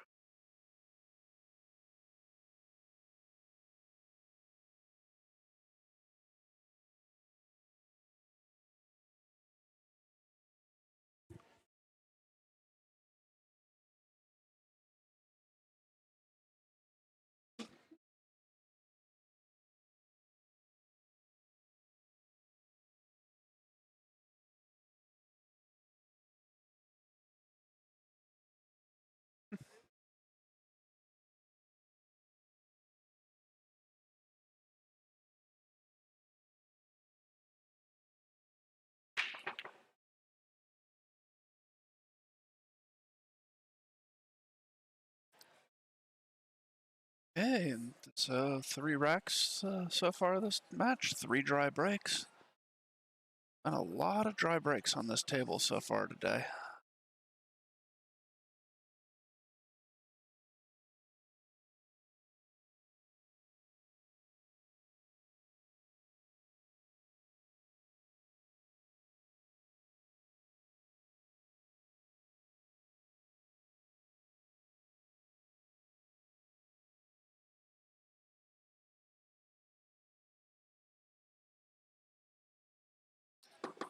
Steve plays the combination. He's left himself on the 3 ball. He's going to make it a little awkward queuing here.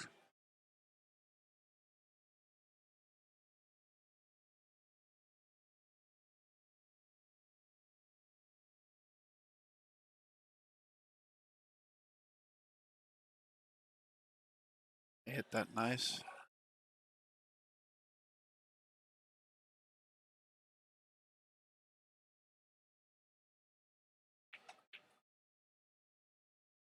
$13 does not go by the 6, so he's going to need to get up above it to shoot it down into the lower pocket.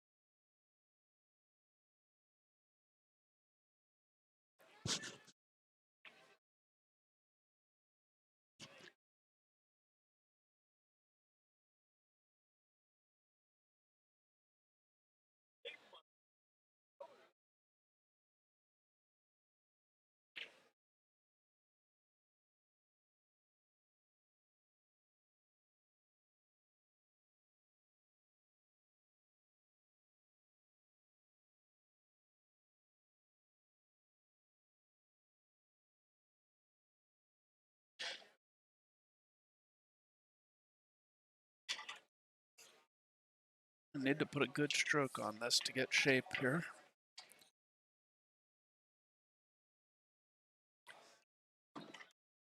Left himself a back cut on the 12.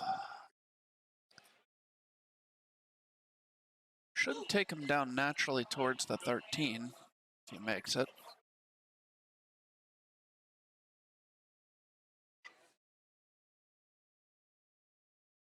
Well played there. 14 is a little tight though, if you,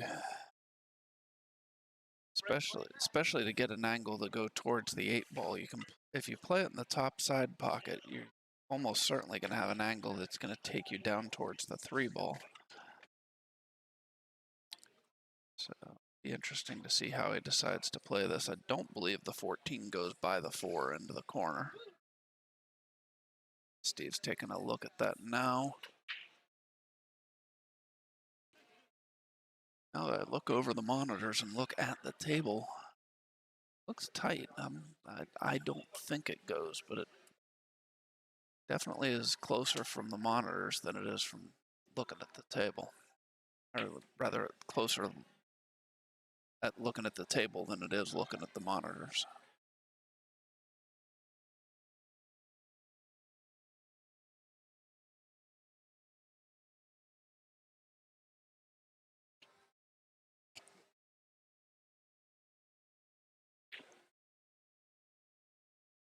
Oh. Tries to do a lot with the cue ball, causes him to miss the 13.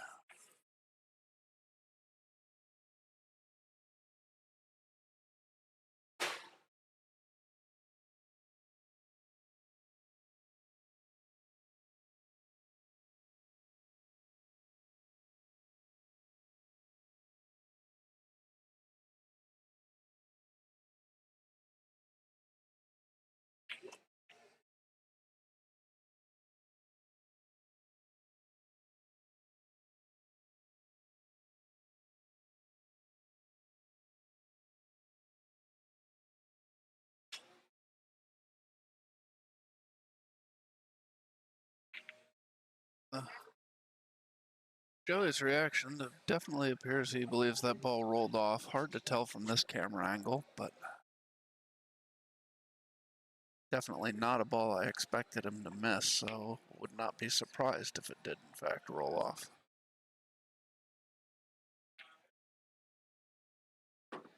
He stuns that ball in nicely.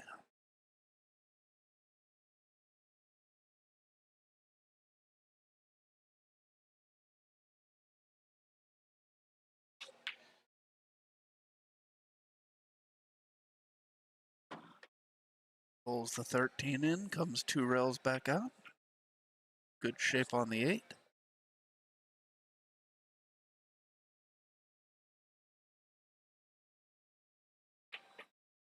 And Steve is now halfway home. He is up 3-0. Joey wants to reshoot that one ball again to see if it rolls off again. That one definitely looked like it rolled straight.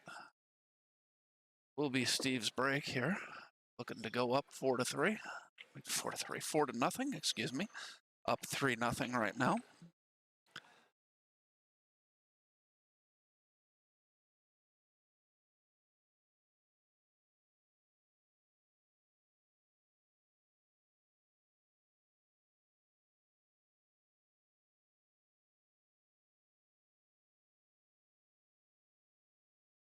Steve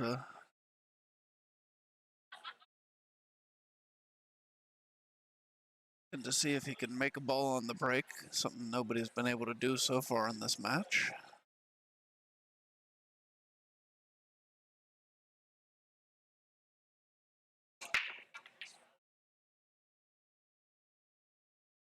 Once again, break is dry.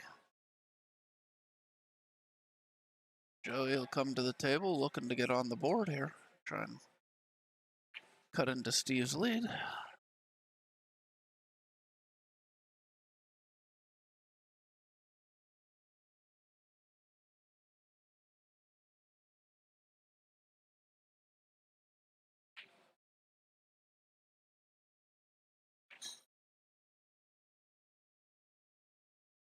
Takes the low balls, which understand why.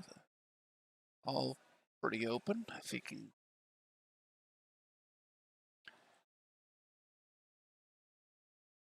get through to the 6 right now, I would expect him to take it.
Joey leaves himself an angle. Gonna come out towards the 12 ball to shoot the 8 in the same pocket he just shot the 3 in.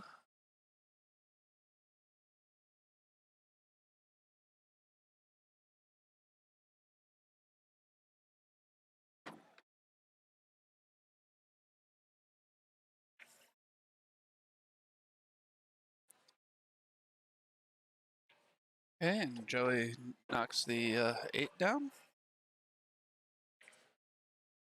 And he takes the 3, or excuse me, cuts the lead to 3-1. It'll be Joey's break.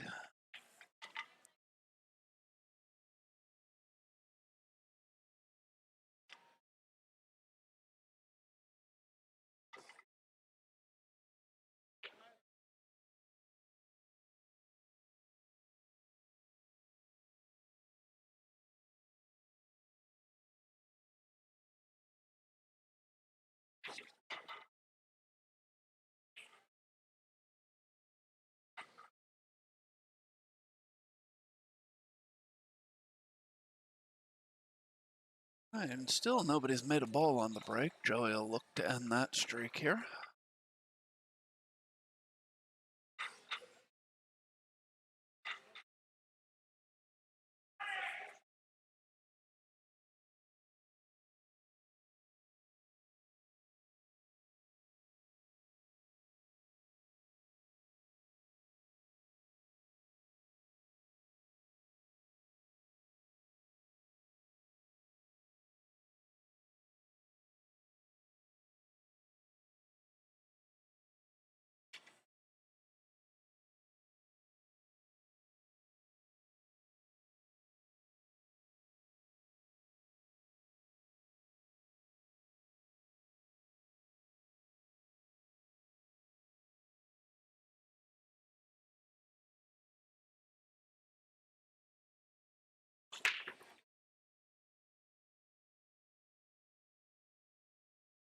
And still nothing. No ball on the break. Bunch of balls by that top side pocket. The 1 and the 2 definitely go in. I believe the 11 does. 4 and the 14 do not.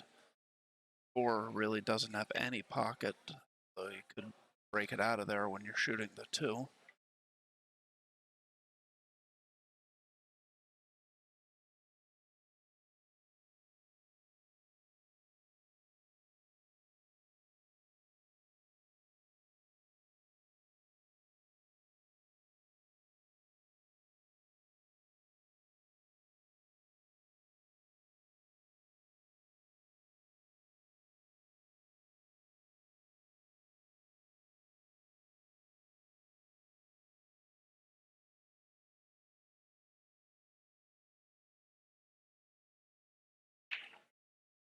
Steve likes the high balls.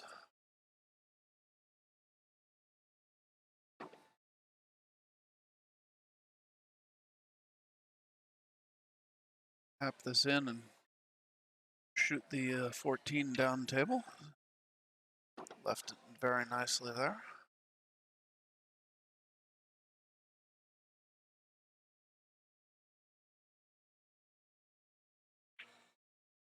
(12-13) will still need a little bit of work, and the 8 ball does not go into the bottom right corner because of the 5. So he's going to have to be able to get over to the other side of the table to shoot it into the top right corner.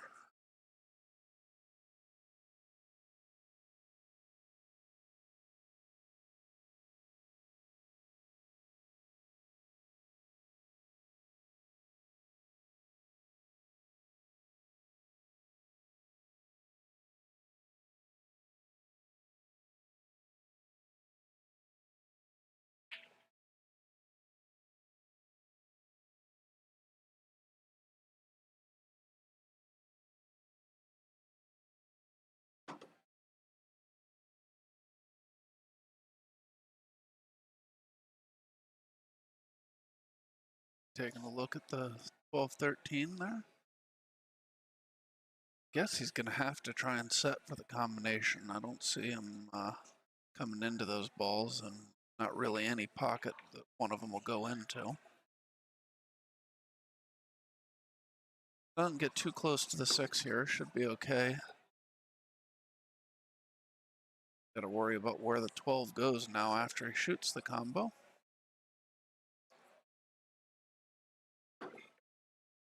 That nicely. 12 came out a little bit, so this give me an awkward angle here on the 12 ball.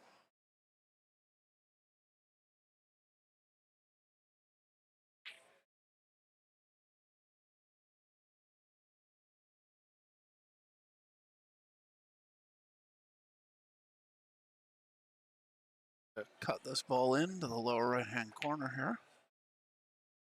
Has to kill the cue ball if he wants to have shape.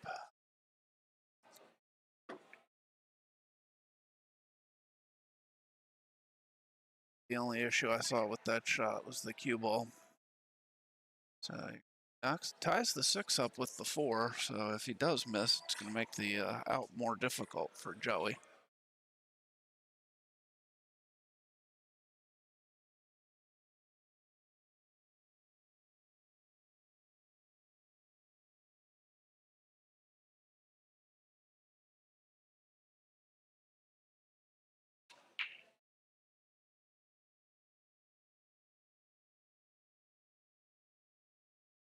I think he is looking at a long bank there. I was surprised he wouldn't try and cross bank this. I thought the 5 was out of the way, but maybe I'm wrong. Got a piece of the 5 ball on the way in and on the way out.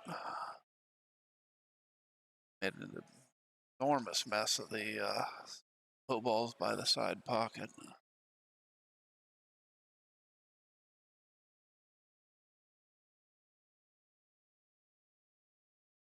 But if Joey decides to play safe at some point here, he's got a whole lot of stuff to hide behind.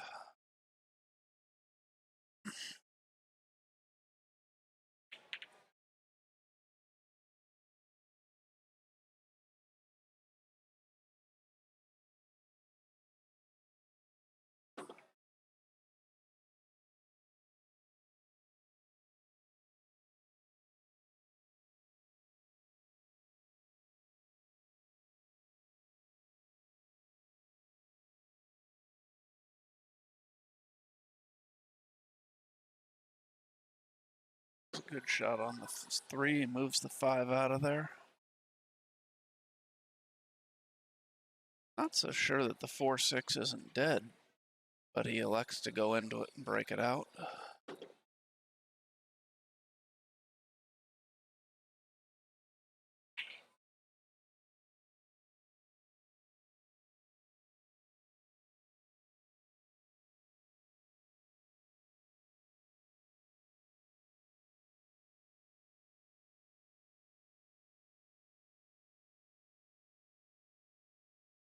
So he's getting a little warm, so he's taking off his hoodie.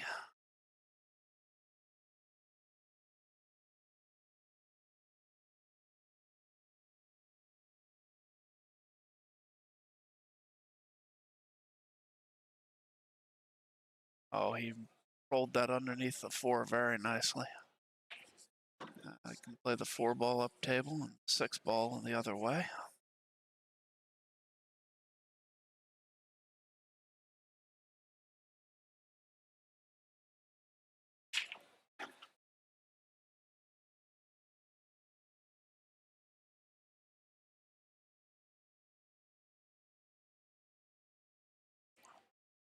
Likes to roll 7 before taking the 6. Probably easier to get on the 8 that way.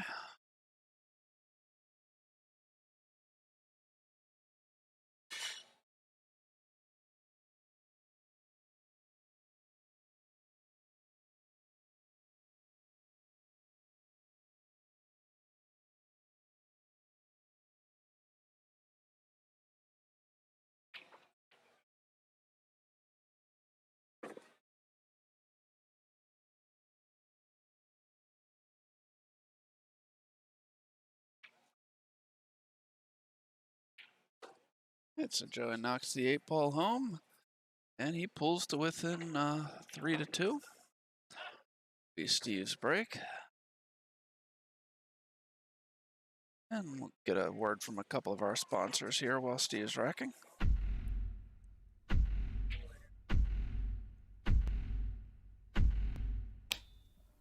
the Predator Arena Light, engineered by Lucid Ball Sports.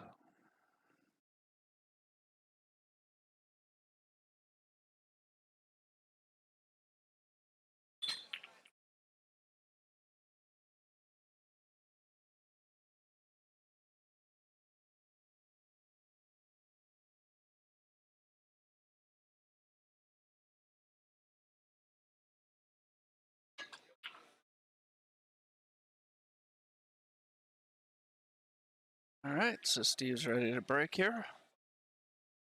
Still don't think anybody's made a ball yet on the break in this match. Oh, Steve actually pockets the 8-ball. It's not a win in this format, but the 8-ball will spot and it will be his shot.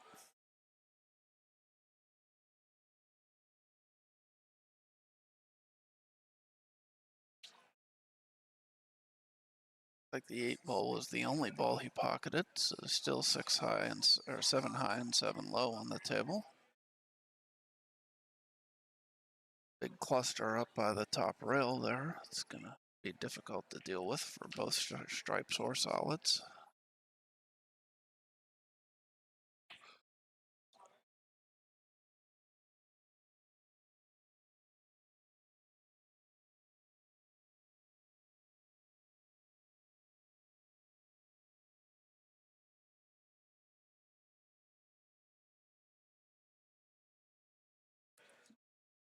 Free ball just a little bit too full, played it into the bottom rail.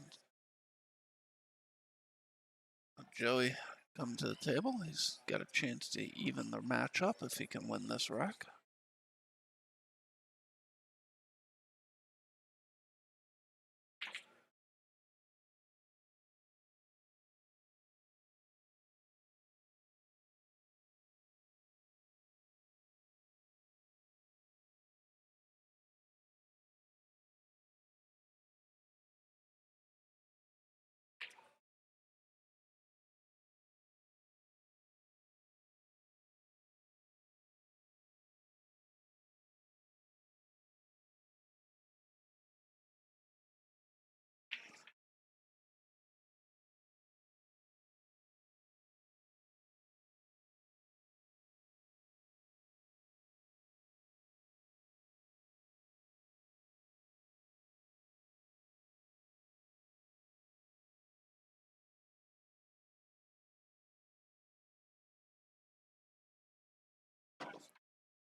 Joey pockets 7-ball, takes low balls. He get through to this 2-ball?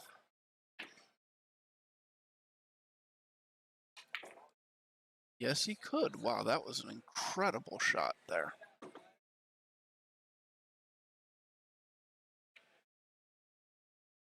Makes the 2, breaks the 5 out.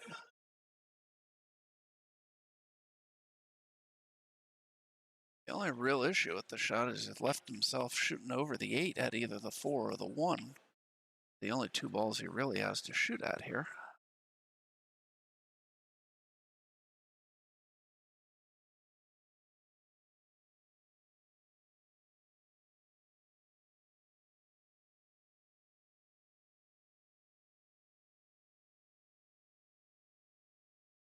Oh, that's a fantastic shot from especially jacked up over that ball.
little further than he would have liked to there.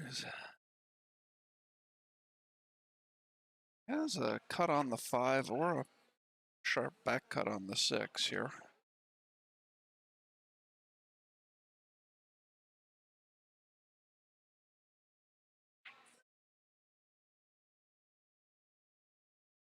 Looks like he's going to take on the back cut on the 6. You're going to run into the 9 here.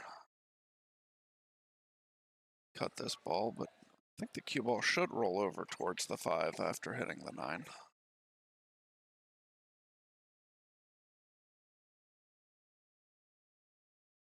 Or if it hits the 9 fuller, he should have a shot at the 3.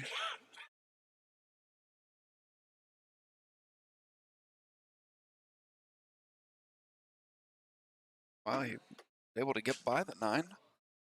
He's run into the 5, but he's left himself perfect on the 3.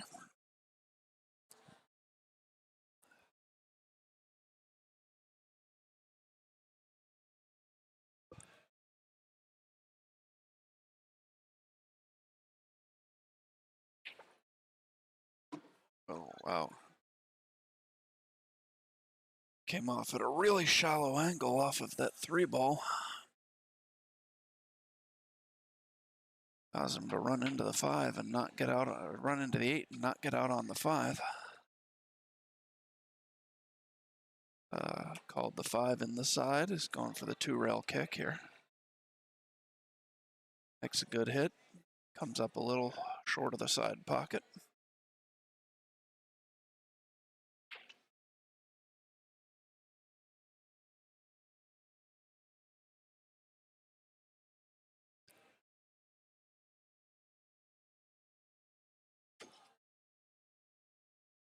If I were Steve, I would be playing safe going into the 11 here, but I don't think that's what he's going to be doing.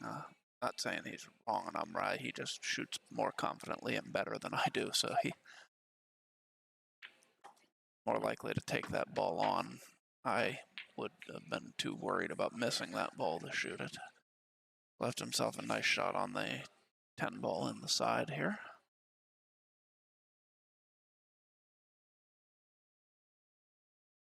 I don't like the combo on the 11-12 though, so I think at some point he's either going to have to play safe or play a breakout.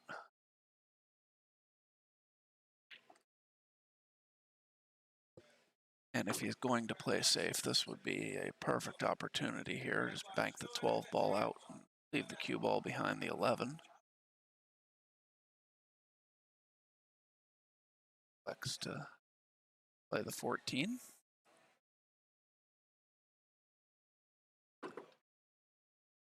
Yeah, he's looking at the combo here, so he must like it. I'm not a fan of this combo personally. Hits it very well, very well. Got the 13 to the corner here.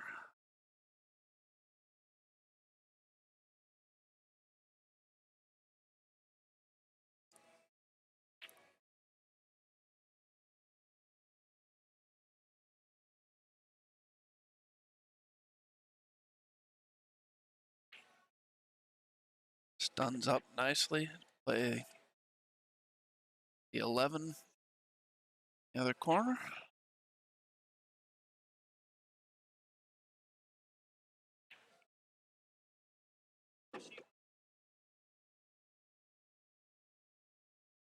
Off a little angle on the 15 so they can pull back for the 8 ball, the bottom right corner.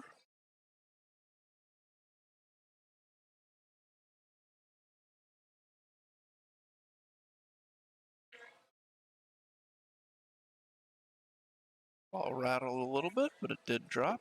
Left himself a nice shot on the 8 here.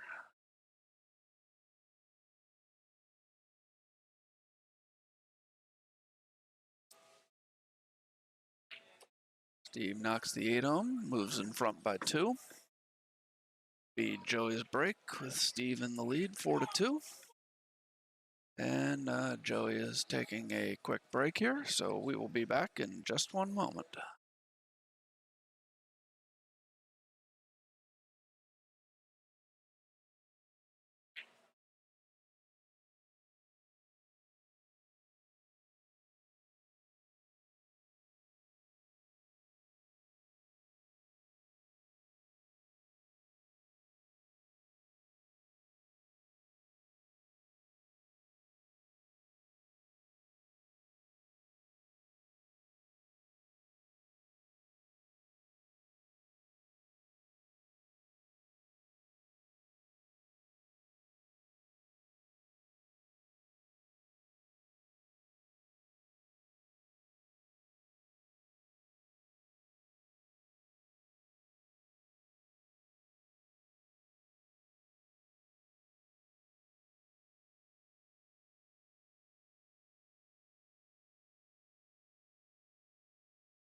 All right, we're back. Joey to break here, trailing Steve 4-2.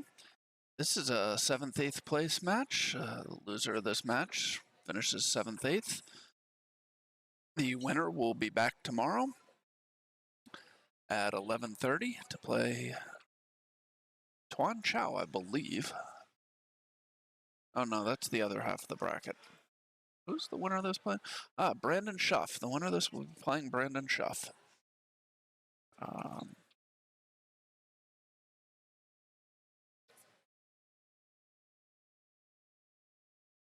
The 5th, 6th place match. The other 5th, 6th place match tomorrow morning will be Brian Jones versus Tuan Chow. And the hot seat match will be Dylan Spohr versus Jordan Gray. 42 people here today. We'll be bringing back just 6 tomorrow.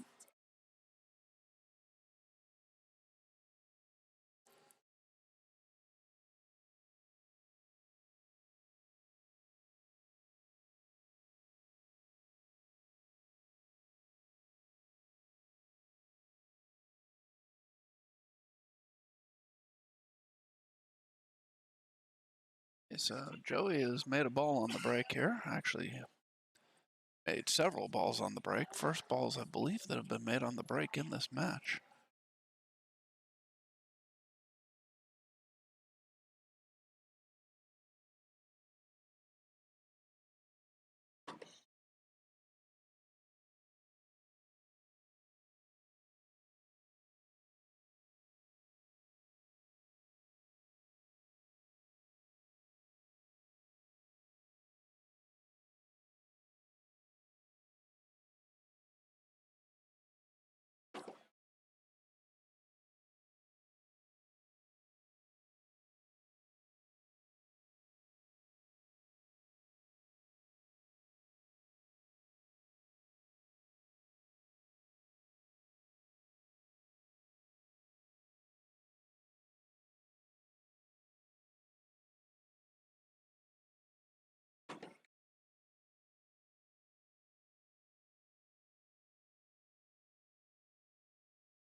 Okay, I guess Joey's going to try and play this 5 ball into the lower right corner and follow forward to play the 6 ball in the side.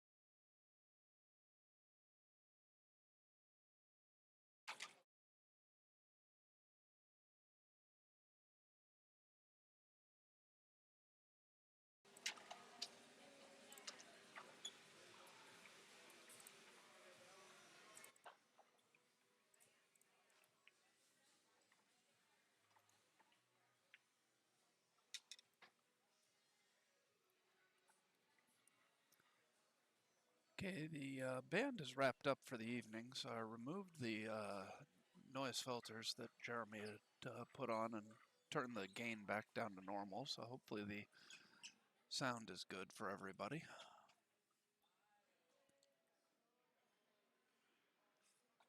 I'm a little tired, Virginia, but it's not too bad.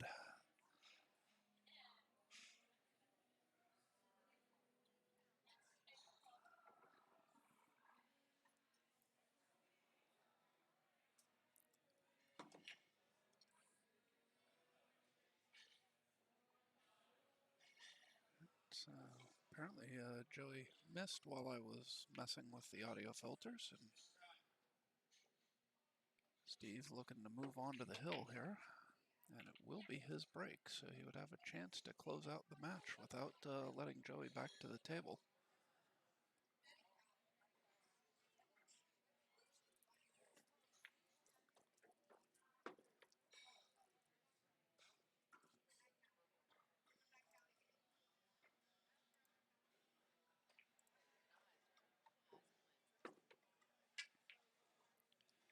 Probably would have liked to have gotten a little bit further over there, but he should be okay.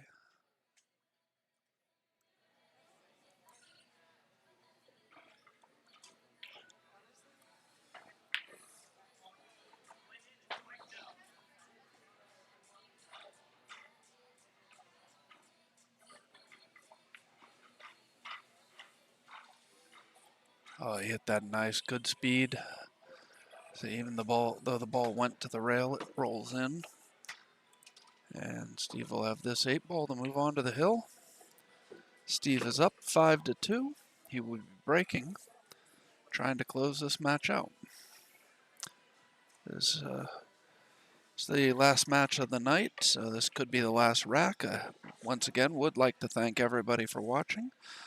Would like to thank our sponsors, Aramuth Billiard Balls, AZ Billiards, B. Moore's Detailing, Brian's Q Repair, GMR Construction, Gina Cunningham of Keller Williams Integrity, High Rock Store, Mez Q's, Murray's Plumbing and Heating, the Predator Arena Light, Safe Harbor Retirement Planners, Simonis Billiard Cloth, Tap Chesapeake Bay Region, the Turtle Rack, Alley Cat Q Sports, and MBQs.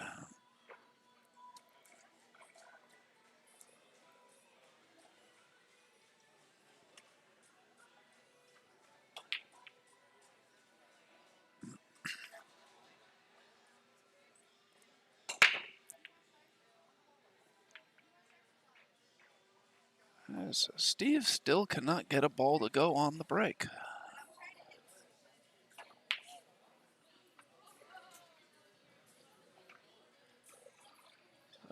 Joey will have an opportunity here to try and extend this match.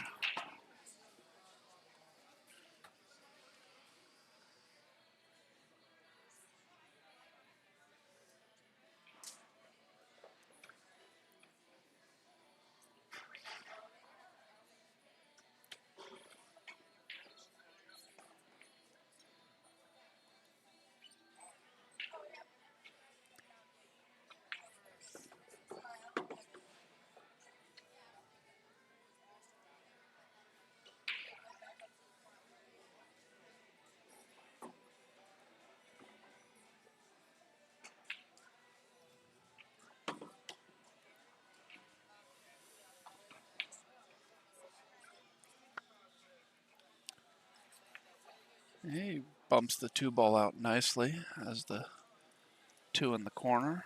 Probably pull back, play the 4 in the same corner.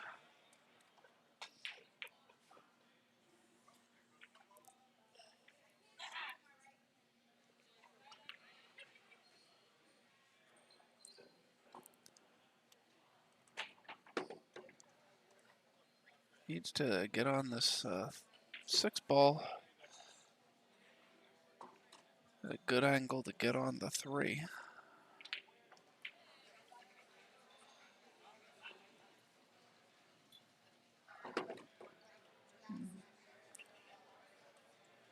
I'm not so sure about the angle here.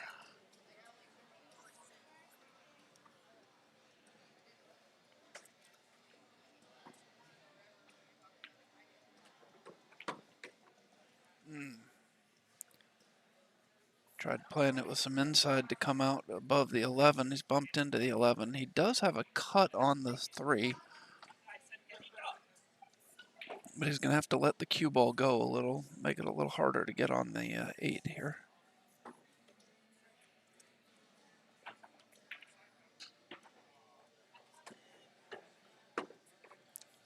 Okay, so he's knocked the 3-ball down. He has a shot on the 8-ball. It's not an easy shot, but it's a shot I would expect Joey to make.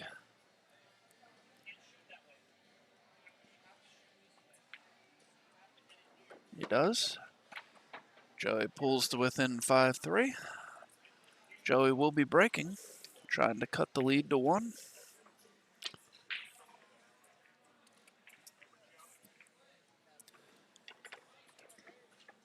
If anybody out there is interested in possibly playing in future On the Hill events, If you go to On the Hill Productions on Facebook, you can get all the details. Our next event will be the Maryland State 10-ball championship here at Champion Billiards on August 28th and 29th. Then we have our first ever Maryland State Amateur 8-ball championship at Chop Tank Bowling and Billiards in Cambridge, Maryland. The Maryland State Amateur Series is limited to players whose Fargos are under 700. Hey, Joey has dropped 4 balls on the break. He's made an adjustment his last couple breaks, and he's made quite a few balls.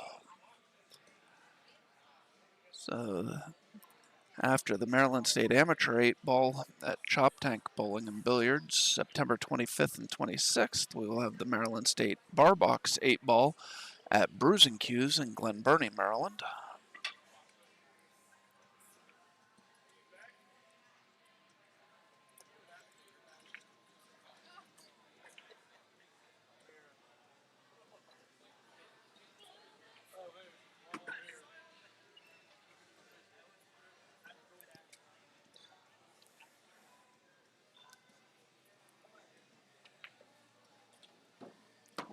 Alright, so Joey is making pretty quick work of this rack here.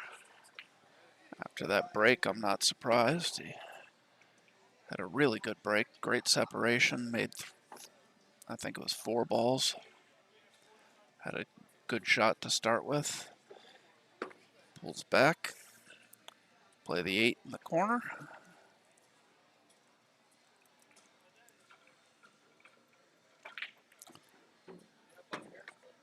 And it's 5-4. Be Steve's break, be his last break of the match, as Joey will be breaking if it goes hill-hill.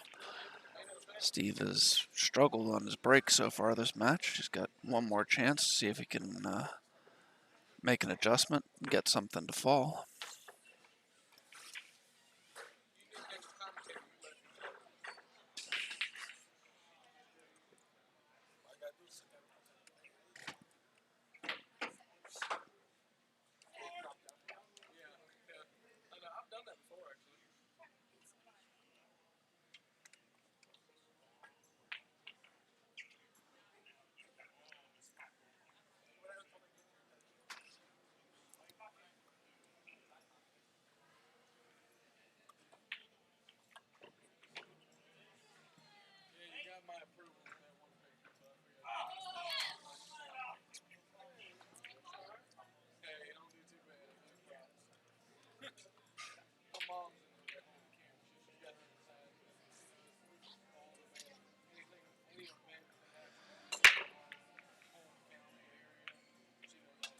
Hey, Steve finally gets a ball to drop. Actually, he's gotten 2. He's left a bit of a cluster up by the side pocket. And the 14 and 7 are also a bit tied up here.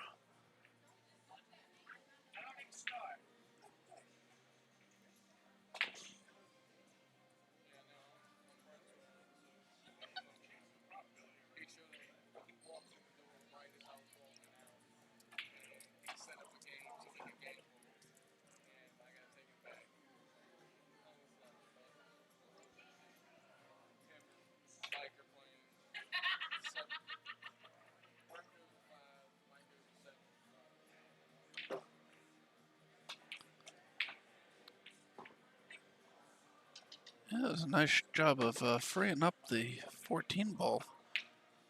Not sure what he's left himself as far as a shot goes here, though. Does have a back cut on the 15, but he has to jack up over the 7 a little bit.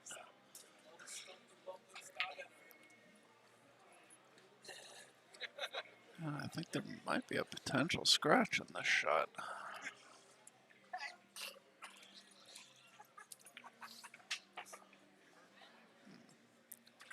Overcut it slightly.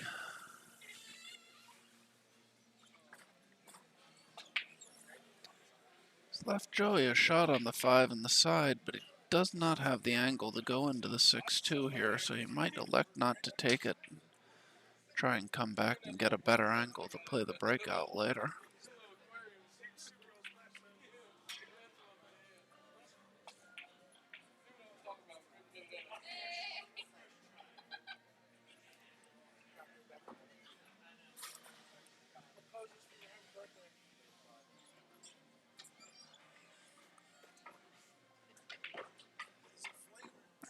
is taking the 5 ball here.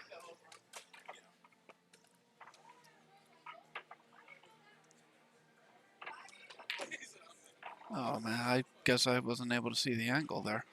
He came into the 6-2 nicely, broke them out.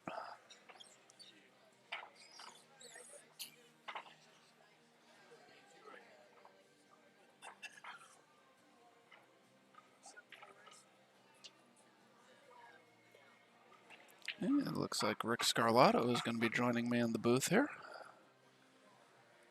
What's up? Hey Rick, how are you? Good, buddy. How are you? I'm all right. Happy birthday. Thank you, thank you. Oh, man.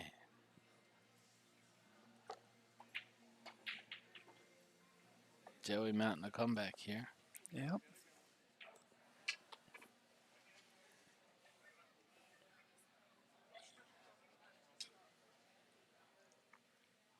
Biggest problem I see here is the 3 ball. Mm-hmm.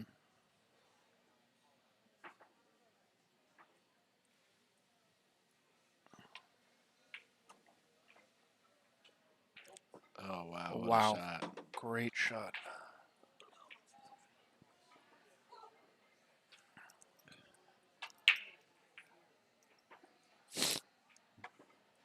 Play the 3 in the side. Give himself the option on what he likes better here, the 1 or the 6.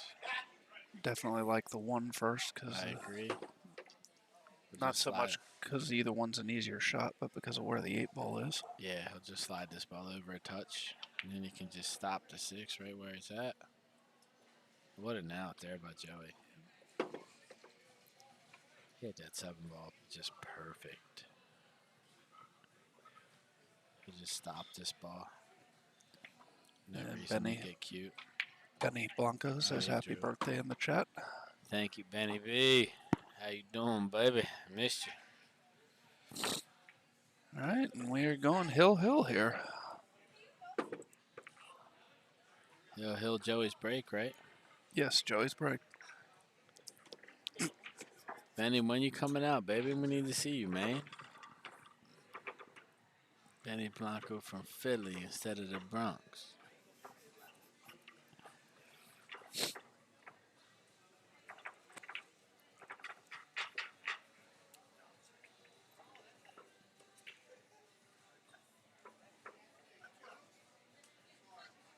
Love you too, man. Family's doing well. Kids are getting big. All 4 of them little jokers.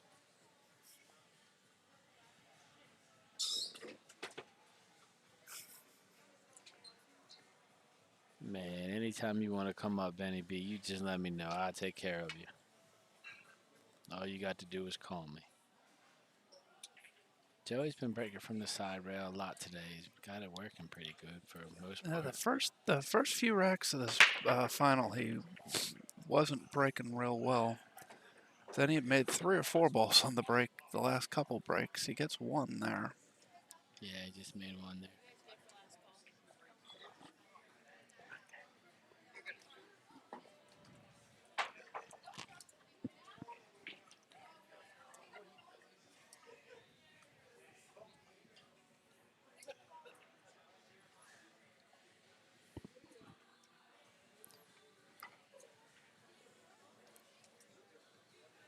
Of course, brother. You just give me a call and let me know you want to come up, and whatever we got to do, we got to do.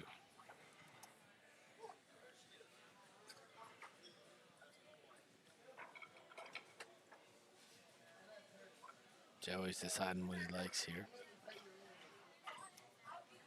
Looks like he's going to take solids.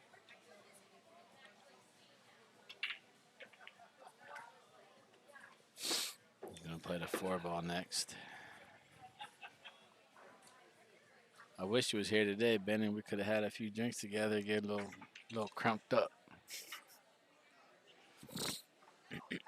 Excuse me.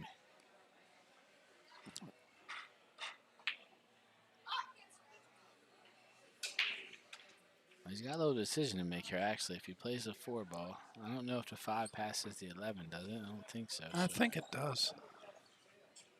If it does, I think he'll shoot the 4. Try to play the 5 ball next in the side. I would think he wants to keep either one, the 1 or the 2, to get on the 8 ball. So yeah, the 5 must go by the 11 there. Try to roll this ball forward some. I think ideally he might like to play the 7 next, but the angle he's got, he might have to shoot one of those balls to get up on the 6, and then the 7, and then the 2. Whichever one he doesn't shoot, and then the 8 ball.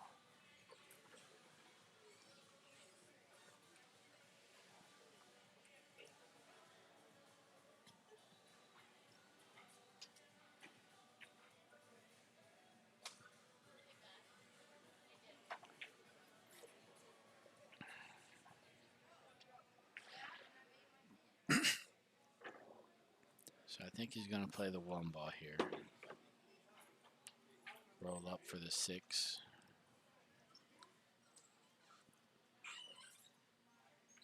Try to get somewhat straight in on the 7 ball so he can roll past the 11. Shoot the 2 and slide up between the 8, 9, 15 there in that big gap and shoot the 8 in that corner.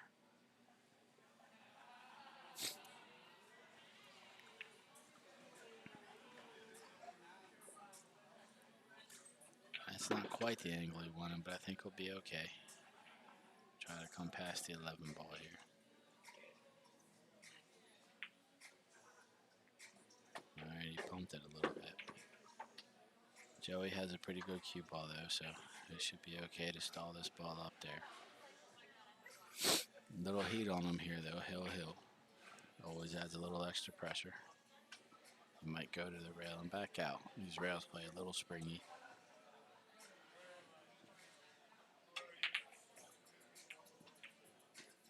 Good shot there, Joey. No reason to try to hold it.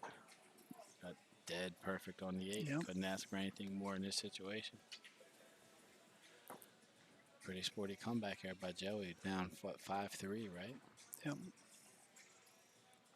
Down 3-0, 5-3.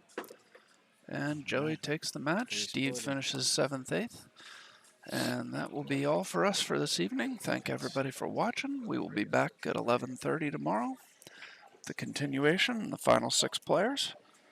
Thank you, and I hope we see you all tomorrow. See you guys in the morning.